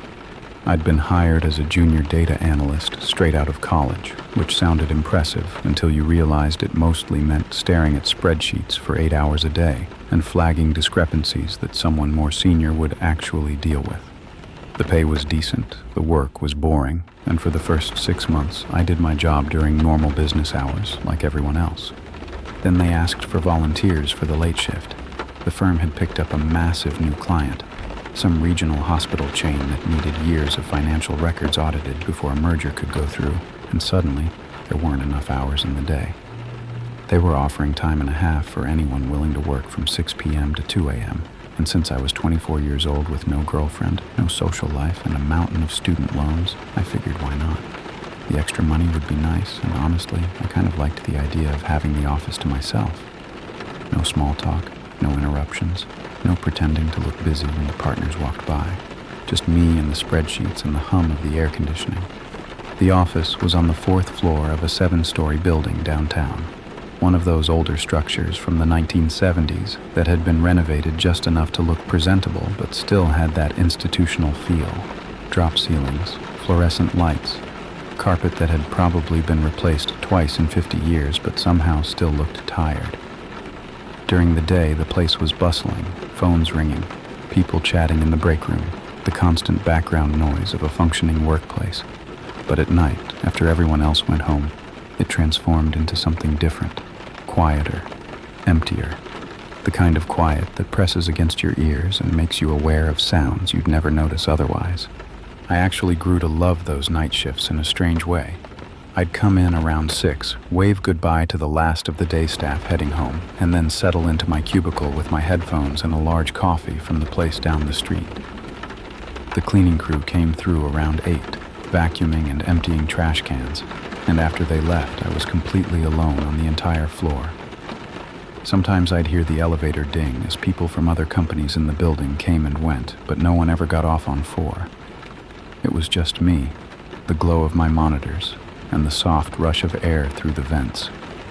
On rainy nights, and that spring had plenty of them, I could hear the water hitting the windows if I took my headphones off, a soothing patter that made the empty office feel almost cozy.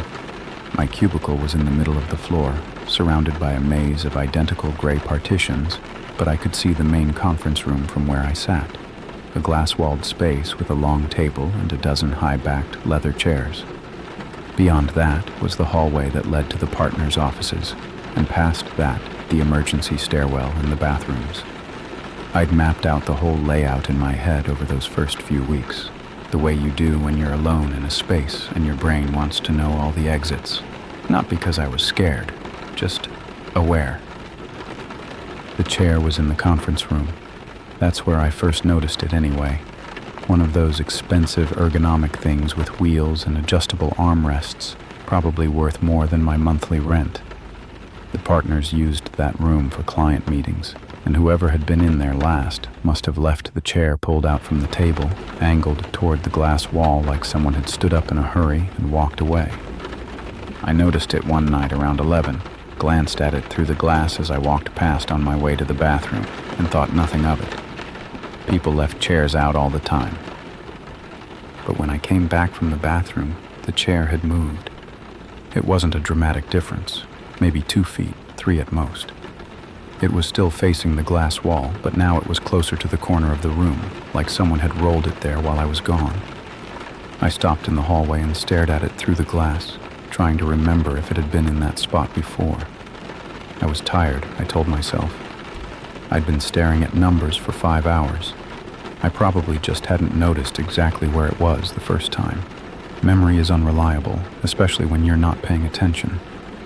I went back to my cubicle and tried to focus on my work, but I kept glancing toward the conference room, toward that chair, and every time I looked it seemed to be in the same place, which was normal, which was exactly what chairs did when no one was sitting in them.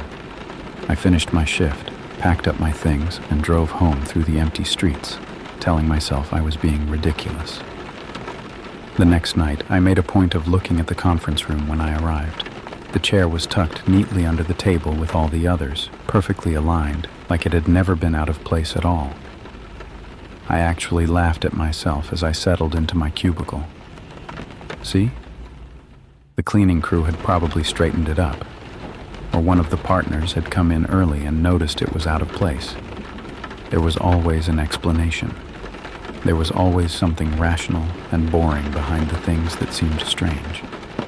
That was what I kept telling myself anyway, right up until the night I watched the chair roll across the room on its own. It happened on a Thursday, about 3 weeks into my night shift rotation. I remember the day because we'd just had a massive thunderstorm roll through that afternoon, and by evening the rain had settled into that steady, relentless drumming that sounds like it's never going to stop. The windows on the 4th floor were streaked with water, and every few minutes I'd hear the distant rumble of thunder still lingering at the edges of the city. The cleaning crew had come and gone early that night, something about a schedule change, so by 9 o'clock I was completely alone.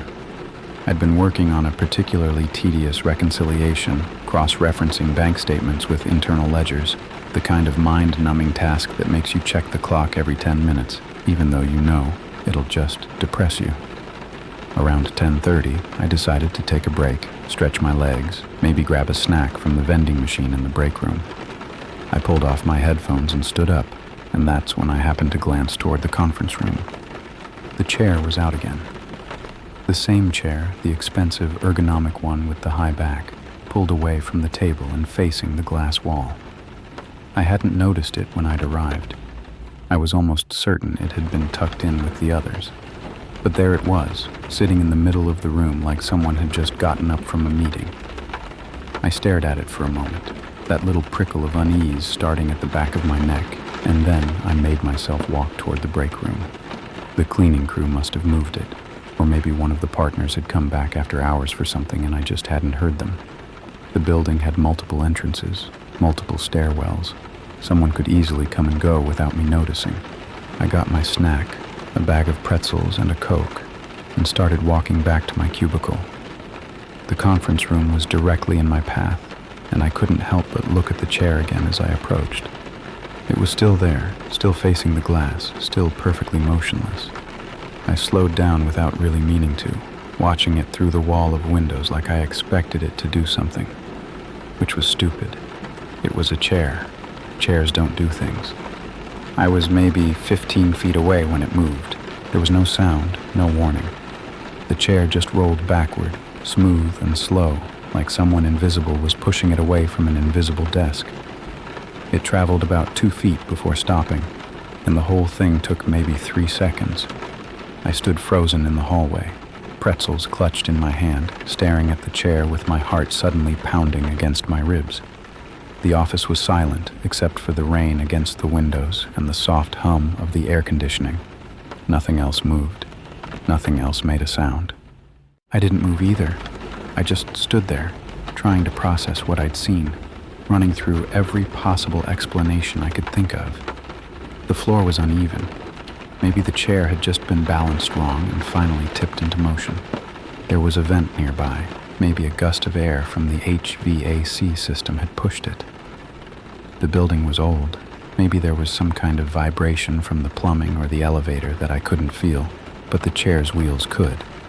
There had to be something, some rational cause, because chairs don't just move on their own. That's not how the world works. I made myself walk into the conference room.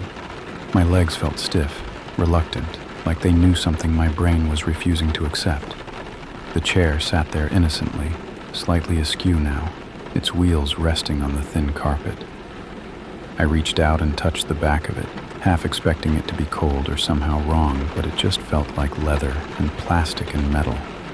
A normal chair. I pushed it gently, and it rolled easily across the floor, smooth and quiet. No resistance, no strange noises, nothing unusual at all. I pushed it back to the table and tucked it in with the others, then stood there for a moment, listening. The rain was still falling outside, a steady white noise that should have been soothing but suddenly felt isolating. The rest of the floor was dark beyond the glow of my cubicle monitors, a maze of shadows and empty desks. I was alone up here, I was certain of that. I'd walked the entire floor when I arrived, checking conference rooms and offices out of habit, and there was no one else. No one hiding, no one working late, no one who could have pushed that chair. I went back to my cubicle and tried to work, but my concentration was shot. I kept glancing toward the conference room every few minutes, watching the chairs through the glass wall, waiting for one of them to move again. They didn't. They sat there perfectly still, perfectly normal, like the whole thing had been my imagination. By the time my shift ended at 2 a.m, I'd almost convinced myself that's exactly what it was. A trick of the eye, a moment of exhaustion, my brain misfiring after too many hours of staring at spreadsheets. I drove home and fell into bed and didn't think about it again until the next night. When I walked onto the 4th floor the following evening, the first thing I did was check the conference room. All the chairs were tucked neatly under the table, perfectly aligned, exactly where they should be. I let out a breath I didn't know I'd been holding and told myself to stop being ridiculous.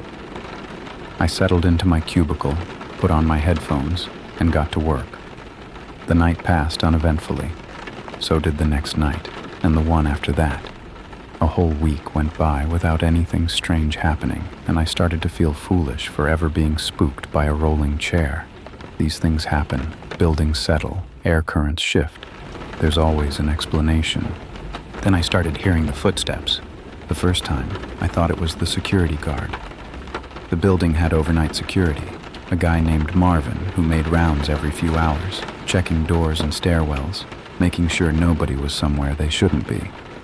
I'd met him a few times during my first week on the night shift, a friendly older man with a gray mustache who liked to chat about baseball if you gave him the chance.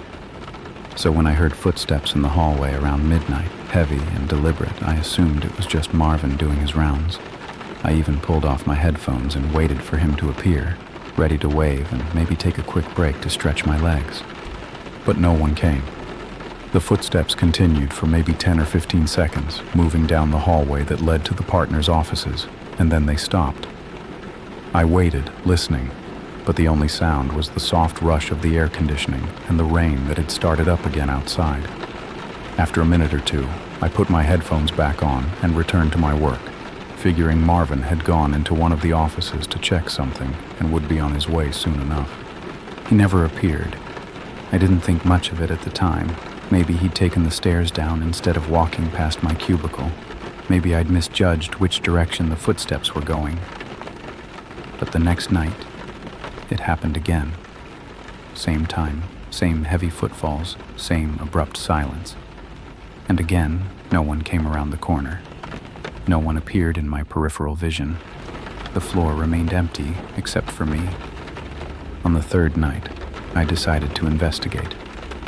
I heard the footsteps start up around 12:15, that same deliberate pace echoing off the hard floors of the hallway, and I immediately stood up and walked toward the sound. My heart was beating a little faster than I wanted to admit, but I told myself I was just going to catch Marvin in the act, prove to myself that there was nothing strange going on. The hallway stretched out ahead of me, dimly lit by the emergency lights and the glow from the exit signs, and I could still hear the footsteps, ahead of me, maybe 30 feet away, moving toward the partners' offices. I walked faster. The footsteps continued at the same pace, never speeding up, never slowing down. I passed the first office, then the second, both dark and empty behind their glass doors. The footsteps were still ahead of me, still moving, and I was almost jogging now, determined to catch up to whoever, whatever, was making that sound. I reached the end of the hallway where it dead-ended at the emergency stairwell, pushed open the door, and found nothing. An empty concrete landing, fluorescent lights buzzing overhead, stairs leading up and down into silence. No Marvin. No anyone. The footsteps had stopped the moment I opened the door, and the stairwell was so quiet I could hear my own breathing echoing off the walls. I stood there for a long moment, listening, waiting for some sound that would explain what I'd heard. Nothing came.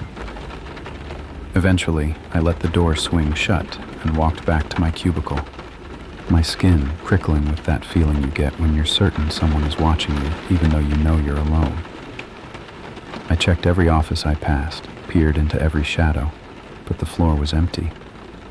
I was the only living person on the 4th floor of that building, and I had been all night. The footsteps came back the next night, and the night after that. Always around midnight, always moving down that same hallway, always stopping before I could find their source. I started dreading that time of night, watching the clock in the corner of my screen tick toward 12 like it was counting down to something terrible. I stopped taking off my headphones when I heard them. I'd just turn up my music and stare at my spreadsheets and pretend I couldn't feel my heart hammering in my chest. But then other things started happening too. Small things at first, easy to dismiss if you really wanted to.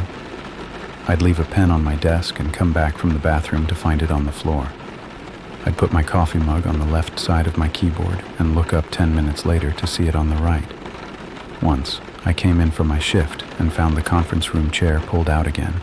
The same chair, the same position, facing the glass wall like someone was sitting in it, watching the rest of the floor. The night everything changed. I was working later than usual. It was almost 2:30 in the morning. I'd gotten caught up in a project and lost track of time, and the building was so quiet I could hear the rain hitting the windows 4 rooms away. I hadn't heard the footsteps that night, which should have been a relief, but somehow made me more tense, like the absence of the expected danger was worse than the danger itself. I was packing up my things, shutting down my computer, when I heard the chair. Not footsteps this time. The unmistakable sound of wheels rolling across carpet, that soft rumble you hear in every office 1,000 times a day. It was coming from the conference room. I turned slowly, already knowing what I would see, and watched through the glass wall as the chair rolled from one end of the table to the other. It moved slowly, deliberately, covering maybe 8 feet before coming to a stop near the window. The room was empty. The floor was still. Nothing else moved. And then, in the reflection of the glass, I saw someone sitting in it. I don't know how long I stood there. It could have been 5 seconds or 5 minutes. Time seemed to stretch and compress in ways that didn't make sense. The figure in the reflection was indistinct, more of a shape than a person, but I could make out the outline of shoulders, the curve of a head, the suggestion of hands resting on the armrests. It was sitting in the chair that I had just watched roll across the room on its own, and when I looked directly at the chair itself, it was empty, but the reflection showed something else entirely. My body had that paralyzed feeling, like in a nightmare when you try to run, but your legs won't work. Every instinct I had was screaming at me to leave, to get out of the building and never come back, but I couldn't make myself move. I just stood there, laptop bag clutched against my chest, staring at the glass wall of the conference room and the impossible thing reflected in it. The shape in the chair didn't move. It just sat there, perfectly still, like it was waiting for something. Then it turned its head toward me. I felt that movement more than I saw it, a slow rotation, deliberate and unhurried, until whatever passed for its face was pointing directly at where I stood. There were no features that I could make out, no eyes or mouth, just a darkness where a face should have been. But I knew it was looking at me. I could feel its attention like a physical weight pressing against my chest, making it hard to breathe. The lights flickered. Just once, just for a second, but it was enough to break whatever spell had been holding me in place. I turned and ran. I didn't grab my things, didn't shut down my computer properly, didn't do any of the normal end-of-shift routines I'd followed every night for weeks. I just ran for the elevator, slammed my palm against the button, and stood there shaking while the numbers above the door climbed slowly from the ground floor. The hallway behind me was silent.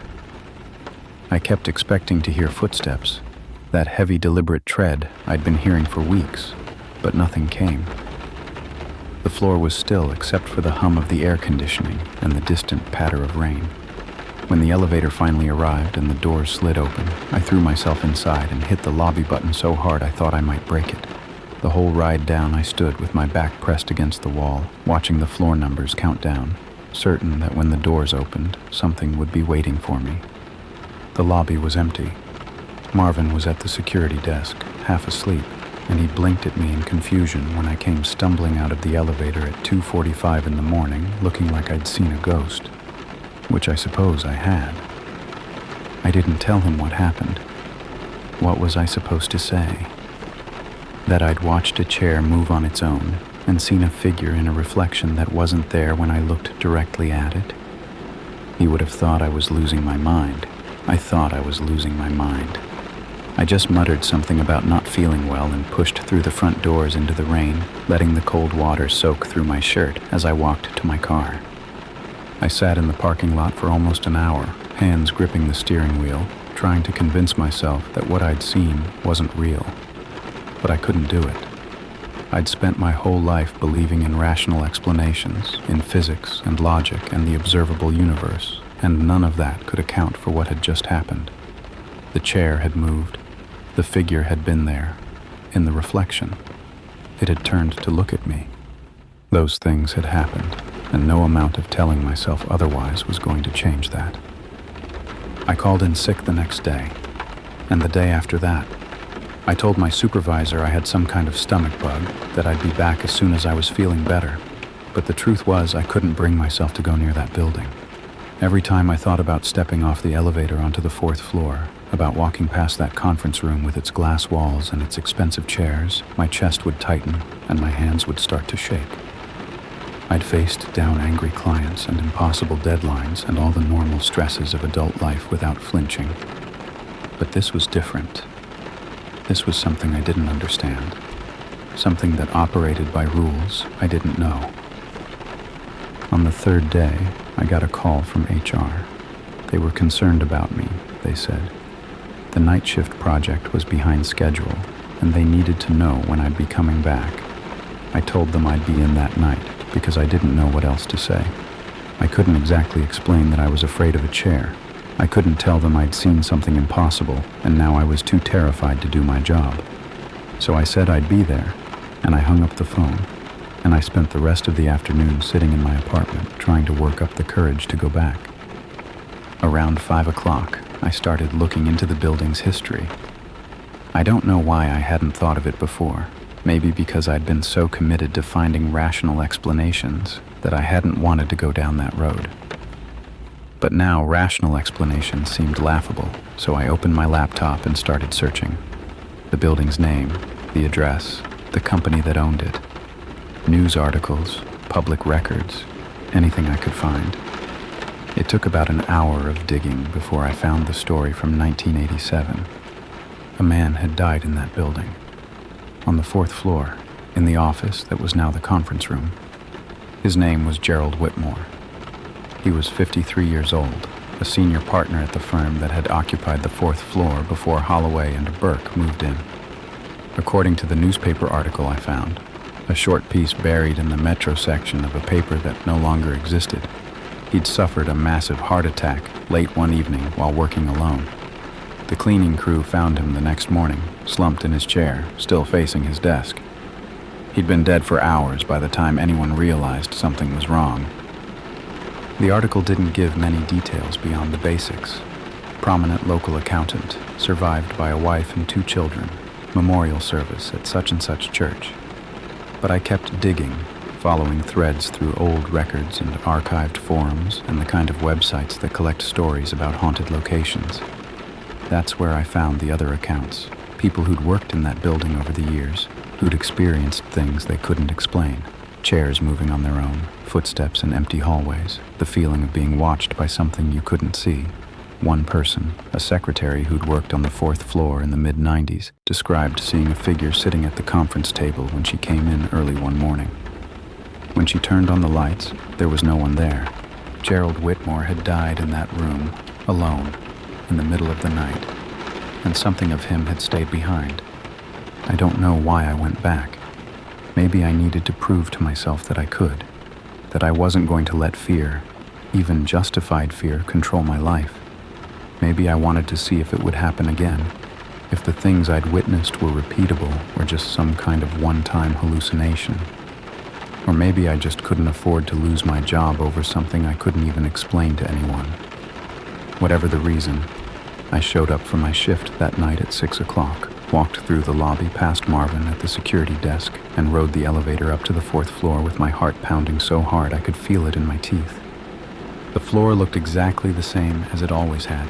Fluorescent lights humming overhead, gray cubicle walls stretching out in every direction, the conference room with its glass walls and its expensive chairs all tucked neatly under the table.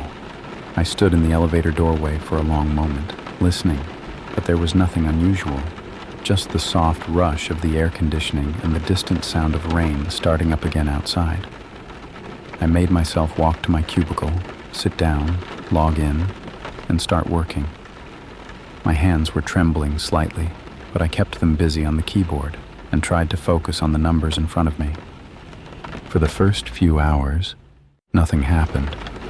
The floor stayed quiet, the chairs stayed still, and I started to wonder if maybe the whole thing had been some kind of stress-induced breakdown that had run its course. By 11 o'clock, I'd almost relaxed, almost convinced myself that the worst was over. Then midnight came, and I heard the footsteps start up in the hallway. I didn't go looking this time. I just sat at my desk, headphones off, listening as they moved down the corridor toward the partners' offices. They were slower than before, more deliberate, like whoever was making them knew I was paying attention. They stopped somewhere near the conference room, and I forced myself to turn around and look. The chair was out, the same chair, the expensive one, pulled away from the table and facing the glass wall. And in the reflection, I could see him, clearer this time, more defined. An older man in a suit, his face tired and worn, sitting perfectly still with his hands on the armrests. He was looking at me, not with menace, not with anger, but with something that looked almost like sadness, like loneliness, like he'd been sitting in that room for decades, waiting for someone to acknowledge that he was still there. I don't know what made me do it.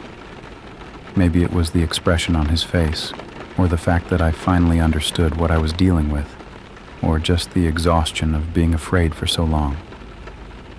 I turned my chair to face the conference room fully, and I said, out loud, in the empty office, "I know you're there, Gerald." The figure in the reflection didn't move. The lights didn't flicker. Nothing dramatic happened at all. But I felt something shift in the air. Some tension that had been building for weeks suddenly releasing, like a held breath being let go, like someone who'd been trying desperately to be seen finally realizing that they had been. I sat there for a long time, just looking at the reflection, at the man who had died alone in that room 30-something years ago. Then I said, "I'm sorry no one found you sooner." The reflection flickered once, like a candle in a draft. And when I looked again, the chair was empty. Just a chair, just glass, just an empty conference room in an empty office in the middle of the night. I finished my shift that night and every night after. The footsteps still came sometimes, usually around midnight, but they didn't bother me the way they used to. The chair moved occasionally. I'd come in and find it pulled out from the table, facing the window, and I'd just push it back and go about my work.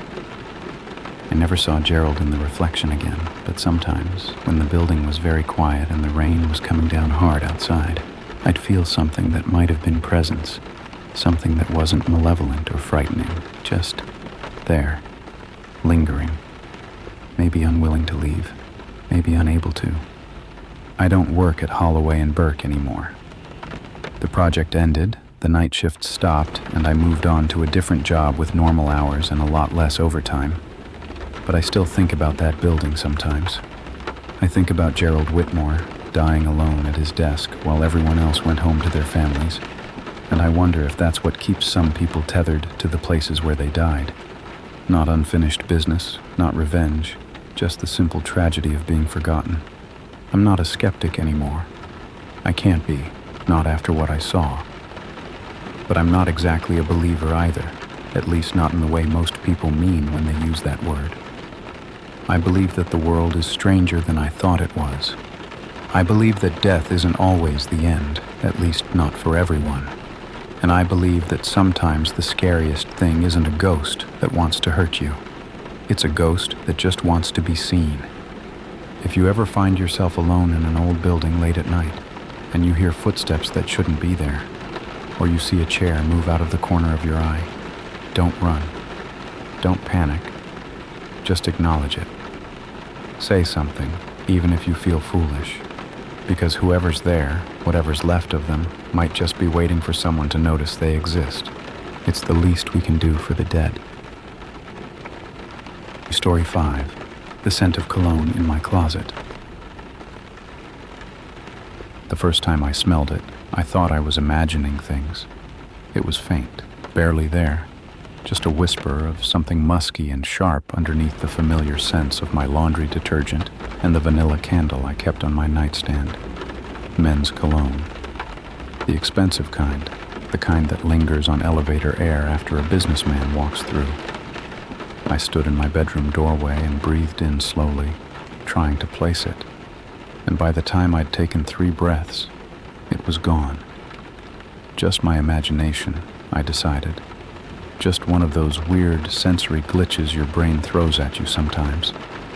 I'd moved into that apartment about 6 weeks earlier, right after graduating college with a degree in English literature, and absolutely no idea what to do with my life. It was a small 1-bedroom in an old brick building on the east side of the city, the kind of place that had probably been beautiful in the 1920s and had been slowly declining ever since. The floors creaked, the radiators clanked, and the windows let in a draft that no amount of weather stripping seemed to fix. But it was mine, the first place I'd ever lived completely alone, and I loved it with the fierce, irrational pride of someone who'd finally made it to adulthood. The building had 12 units spread across 4 floors, and I was on the 3rd, tucked into a corner apartment with windows that looked out over an alley and the brick wall of the building next door. Not exactly a scenic view, but I didn't mind. I worked at a bookstore about 15 minutes away by bus, pulling shifts that started early and ended mid-afternoon, and most evenings I'd come home and curl up on my second-hand couch with a novel and a cup of tea. It was a quiet life, maybe a little lonely, but after 4 years of roommates and shared bathrooms and never having a moment to myself, the solitude felt like a gift. The bedroom was my favorite room in the apartment.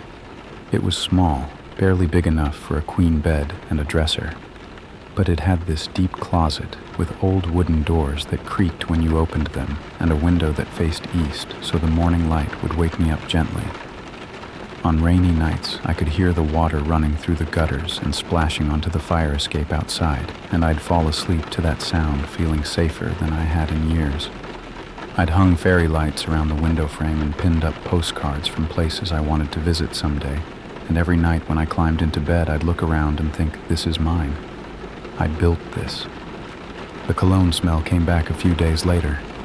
I'd just gotten home from work, tired and a little damp from the drizzle that had started during my bus ride, and the moment I walked into my bedroom to change clothes, I caught it again. Stronger this time, not overwhelming, but definitely there. That same musky, slightly sweet scent, like someone had sprayed it in the room and then opened a window to air it out. I stood very still, breathing through my nose, trying to figure out where it was coming from. The closet, maybe. It seemed strongest near the closet. I opened the closet doors and leaned in, inhaling deeply. My clothes hung there in neat rows, work shirts, sweaters, a few dresses I never wore, and behind them, the closet stretched back into shadow. The smell was definitely coming from in here, but I couldn't pinpoint the source. I pushed some hangers aside, checked the shelf above where I kept my extra blankets. Even got down on my knees and looked at the floor. Nothing unusual, just my stuff, exactly where I'd left it. I tried to think of rational explanations. Maybe the previous tenant had worn this cologne, and the scent had somehow soaked into the walls or the carpet.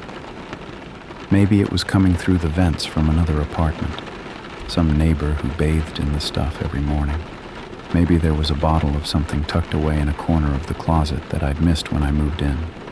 Old buildings held on to smells in strange ways. Everyone knew that.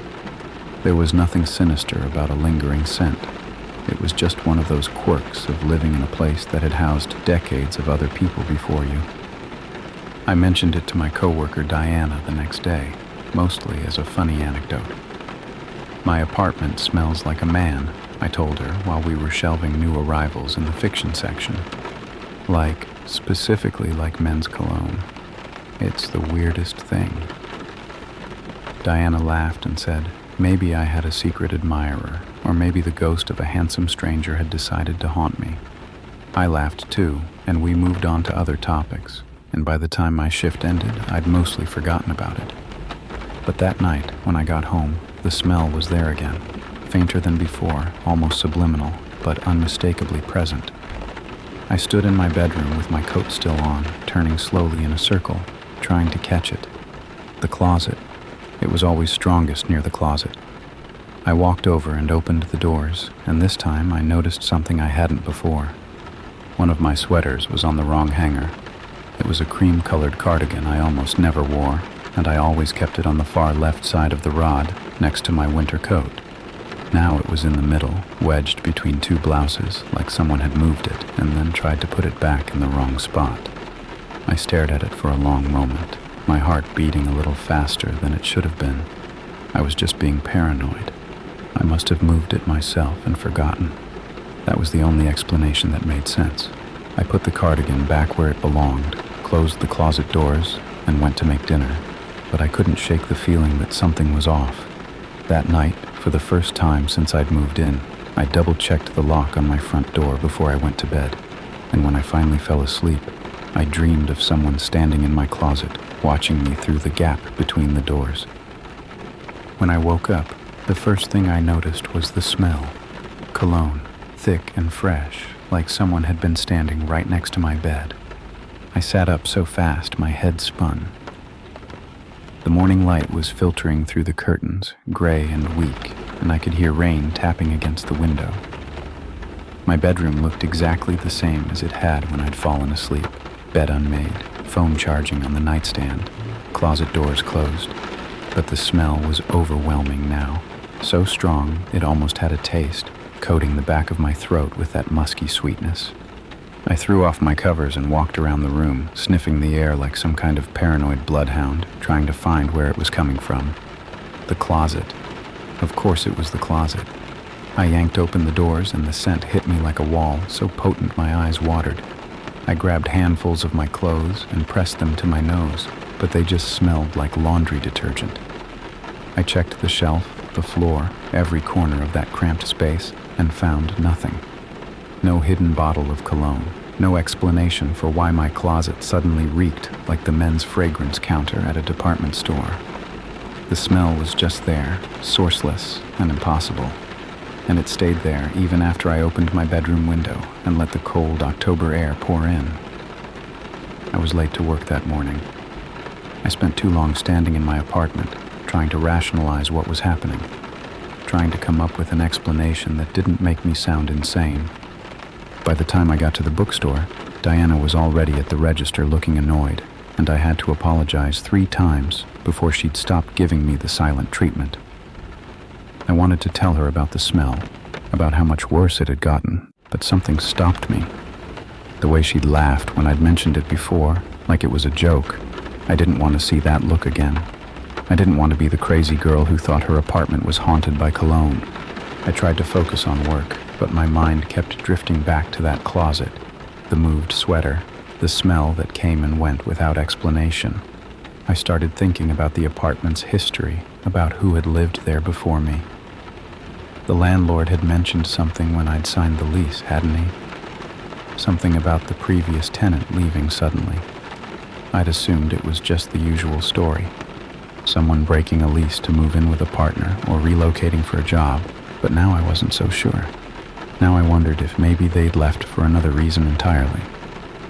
That night, I did something I probably should have done weeks earlier.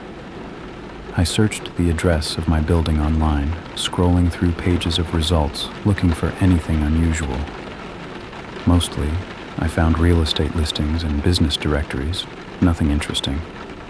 But then, I stumbled across a post on a neighborhood forum from almost 2 years ago.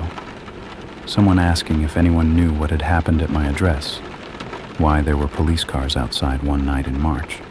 The responses were vague, rumors of a break-in, speculation about drugs or domestic violence. But one comment caught my attention. A user with a name I didn't recognize had written, "I heard someone was living in the walls, like actually living there. Creepy as hell. Living in the walls." I read those words 3 times, feeling something cold settle into my stomach. It was probably nonsense, just internet speculation from people who didn't know anything. But I thought about my apartment, about the deep closet with its old wooden doors, about the building's age and the way old structures sometimes had spaces that weren't on any blueprint. Hidden rooms, sealed off passages, places where someone could hide if they really wanted to. I barely slept that night. Every creak of the floorboards, every clank of the radiator made me jolt awake with my heart pounding. I kept staring at the closet doors, watching for movement, listening for sounds that didn't belong. Around 3 a.m., I finally got up and wedged a chair under the doorknob of my bedroom, even though I knew how ridiculous I was being. It was an old building. Old buildings made noises. The cologne was probably just some quirk of the ventilation system, some residue from a previous tenant that had gotten stirred up when the heat kicked on. There was no one in my walls. There was no one watching me sleep. But when I woke up the next morning, the chair was still in place and the cologne smell was back. And this time, I noticed something else. My hairbrush, which I always kept on the dresser next to my jewelry box, was sitting on the nightstand instead, right next to my phone, close enough that whoever moved it would have had to reach over my sleeping body to put it there. I stood in my bedroom with my hands shaking, staring at that hairbrush like it was a bomb. I hadn't moved it. I knew I hadn't moved it. I always brushed my hair at the dresser, always put the brush back in the same spot, always. It was one of those stupid little routines that you don't even think about because you've done it the same way 1,000 times. Someone else had picked up my hairbrush. Someone else had set it down next to my bed while I was sleeping. Someone else had been in my room. I called in sick to work. Then I called my landlord and left a voicemail asking about the previous tenant, keeping my voice as calm as I could manage. Then I sat on my couch with all the lights on and the TV playing at full volume, too afraid to go back into my bedroom, too afraid to even look at the closet. The rain had picked up outside, drumming against the windows in steady waves, and I'd never felt more alone in my life. The landlord called me back around noon. His voice was gruff and impatient, like I was wasting his time with my questions. The previous tenant? Moved out over a year ago, he said. Nice girl, kept to herself, left in the middle of the night without any notice. Still owed him 2 months' rent when she disappeared. I asked why she'd left so suddenly. He paused for a long moment before answering.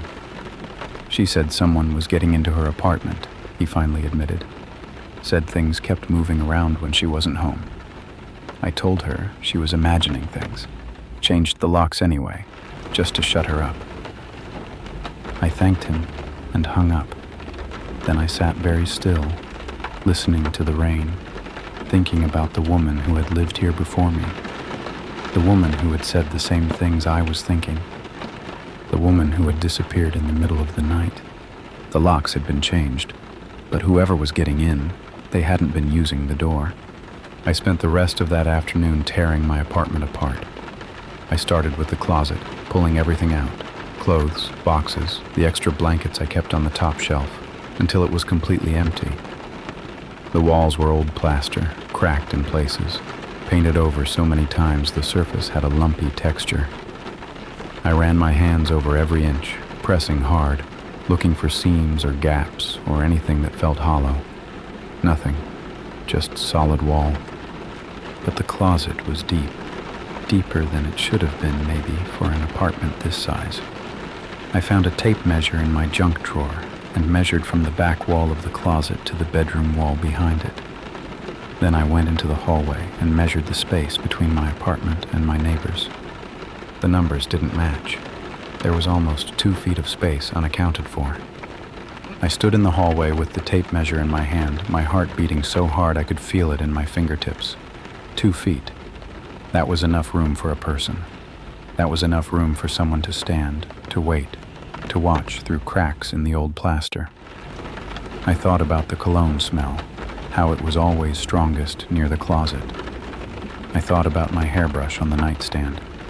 I thought about the previous tenant who had vanished in the middle of the night. I needed to see what was behind that wall. The hardware store was a 20-minute bus ride away, and I made it there and back in under an hour. I bought a flashlight, a pry bar, and a hammer. The guy at the register gave me a look, a young woman buying demolition tools with shaking hands. But I didn't care. Let him think whatever he wanted. I had bigger problems. Back in my apartment, I stood in front of the empty closet and tried to figure out where to start. The back wall had a seam running vertically along one side, barely visible under the layers of paint. I positioned the pry bar against it and pushed. The plaster cracked. Dust showered down onto my shoes. I pushed harder, working the bar back and forth, and a chunk of wall the size of my hand broke free and clattered to the floor. Behind it was darkness. I grabbed my flashlight and shined it through the hole. The beam cut through the dust and illuminated a narrow space, maybe 18 inches wide, running the full height of the wall.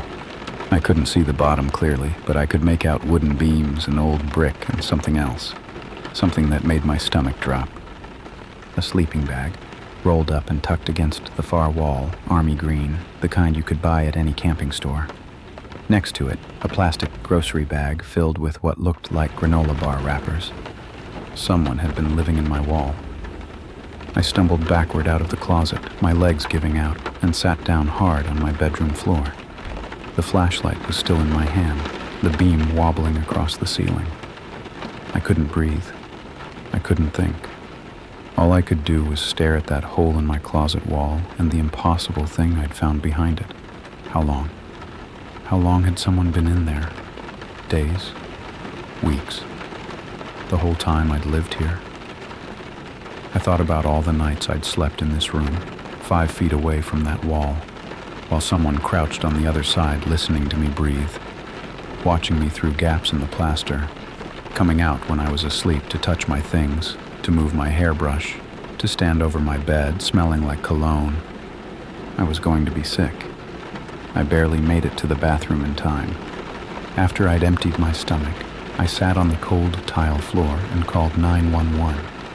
My voice came out thin and reedy, and I had to repeat myself 3 times before the dispatcher understood what I was saying. Someone living in my walls, a hidden space in my closet, evidence that they'd been there recently. She told me to leave the apartment immediately and wait for officers outside. I didn't need to be told twice. I grabbed my phone, my keys, and my coat, and I was halfway to the front door when I heard it. A sound from the bedroom, soft, almost inaudible. The creak of old wood shifting under weight. I froze. The closet. Someone was moving in the closet, or behind it. In that narrow, dark space I'd just exposed, that space I'd thought was empty. I didn't turn around. I didn't look. I just ran, threw open my front door and bolted down the hallway, down 3 flights of stairs, out into the rain-soaked street where I stood shaking on the sidewalk until the police cars arrived with their lights flashing red and blue against the wet pavement. They searched my apartment for over an hour. I waited in the back of a patrol car, wrapped in a blanket someone had given me, watching officers go in and out of my building. When the detective finally came to talk to me, her face was grim. "There's no one in the apartment now," she said, "but you were right. Someone's been living in that space, probably for a while." She paused, like she was deciding how much to tell me. "We found something else," she continued. a hole in the wall on the other side, hidden behind a panel in the utility closet down the hall. That's how he was getting in and out without using your door. I stared at her. He? We don't know who yet, but we found some personal effects, men's clothing, a phone charger. She hesitated. And a bottle of cologne. They wouldn't let me go back inside that night. Not that I wanted to. I couldn't imagine ever stepping foot in that apartment again, knowing what had been hiding 5 feet from where I slept. The detective arranged for me to stay at a hotel, some budget place near the highway where the sheets smelled like industrial detergent and the walls were thin enough to hear the TV in the next room. I didn't sleep. I just sat on the bed with all the lights on, staring at the door, flinching at every sound in the hallway. The next morning, the detective called with an update. Her name was Ruiz, I'd learned, a tired-looking woman in her 40s who seemed like she'd seen too much to be surprised by anything anymore. But even she sounded unsettled when she told me what they'd found. The space behind my closet wasn't just a gap between walls. It was part of a larger network of passages that ran through the building's interior, probably original to the construction. Servant corridors or maintenance access from when the building was first built in the 1920s. Most of them had been sealed up decades ago, walled over and forgotten, but someone had opened them back up. Cut through the old barriers, reinforced the floors, created a hidden pathway that connected multiple apartments. We found access points in 3 other units, Ruiz told me, all of them vacant or occupied by single women living alone. I felt the blood drain from my face. He was watching other people too. We think so. We're still investigating. She paused. We also found a journal. The journal was the worst part. Ruiz didn't give me details, said it was evidence, that I'd probably have to testify eventually, but she told me enough. He'd been documenting his activities for over 2 years, which apartments he could access, which tenants he watched, what they did, what they wore, when they showered, and when they slept. Pages and pages of observations written in neat, careful handwriting. My name was in there. So was the name of the woman who'd lived in my apartment before me. The previous tenant, I said. The one who disappeared. Did he? We don't know yet, Ruiz cut in. We're looking into it. But I could hear it in her voice. The careful neutrality. The way she wouldn't meet my eyes. They thought something had happened to that woman. They thought the man in the walls had done something to her, and now she was gone, and no one had even noticed, because she'd been alone. Just like me. 3 days later, they caught him. His name was Vernon Locke, 41 years old, unemployed. No fixed address for the past 5 years. He'd been picked up trying to access another building across town, caught on a security camera climbing through a basement window. When they searched him, he had a backpack with tools, a change of clothes, and a bottle of the same cologne I'd been smelling in my apartment for weeks. The police showed me his photo.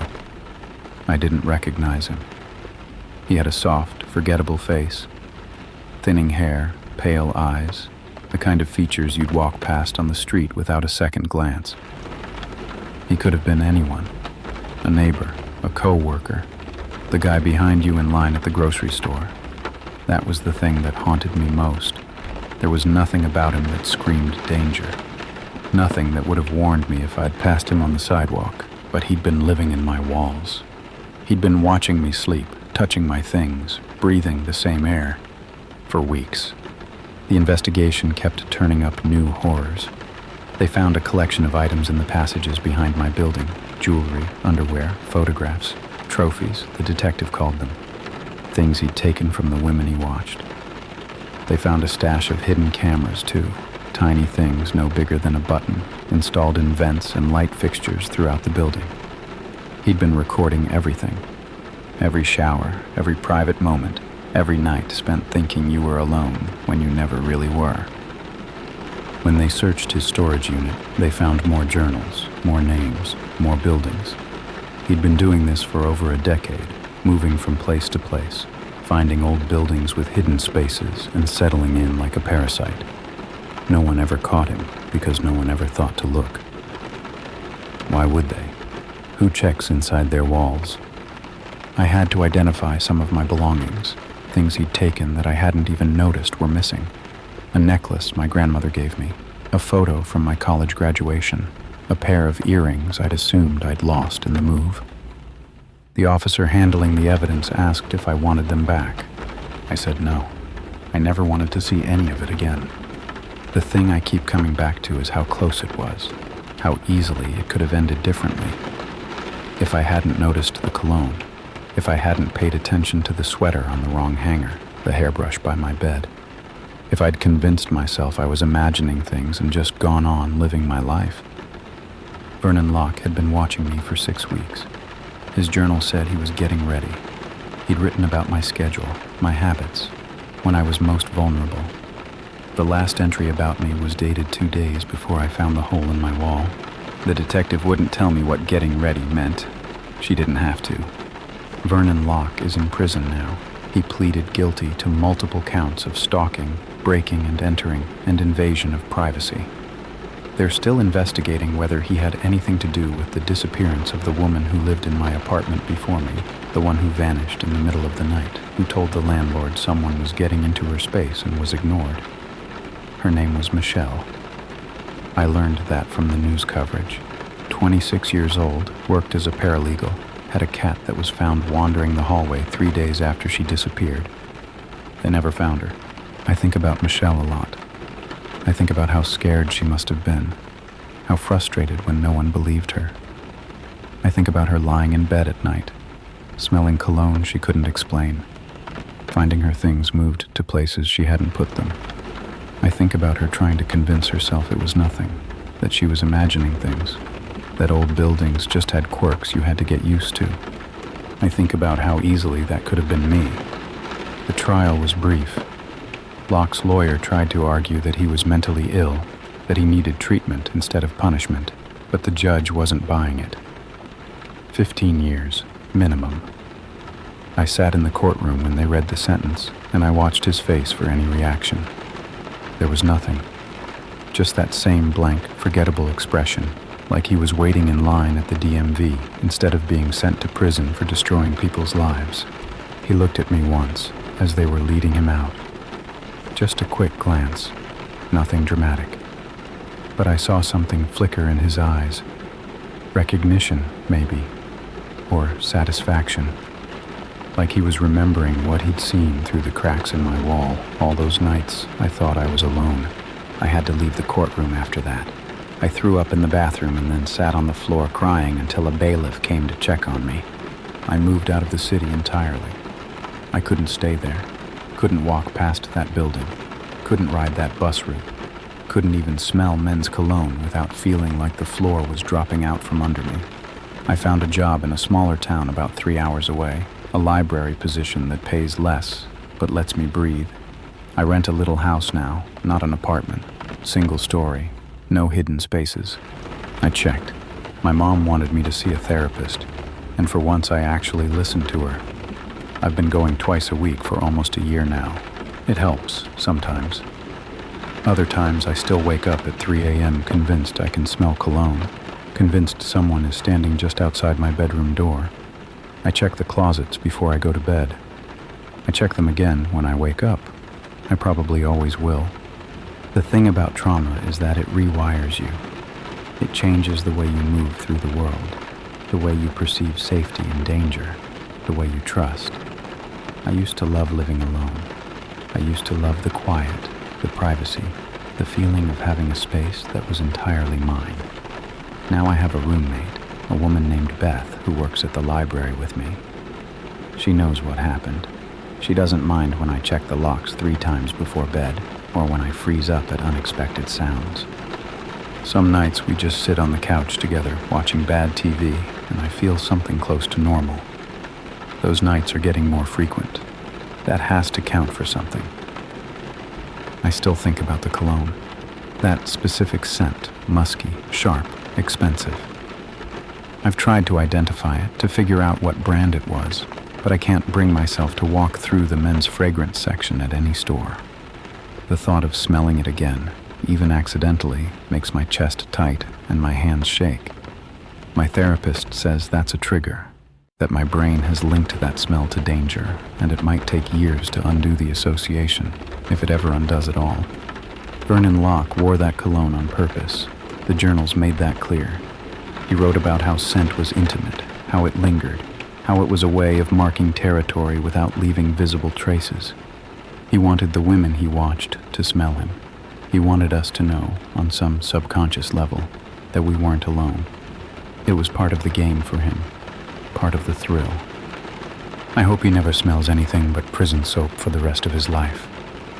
If you're reading this, if you're living alone in an old building and something feels off, a smell you can't explain, things moved from where you left them, the feeling of being watched, please listen to yourself. Don't do what I almost did. Don't convince yourself you're being paranoid. Don't wait until you have proof. Check your walls. Check your closets. Check the spaces you never think to look, because someone else might have thought to look there a long time ago. And if you smell cologne in a place where no one should be wearing it, get out.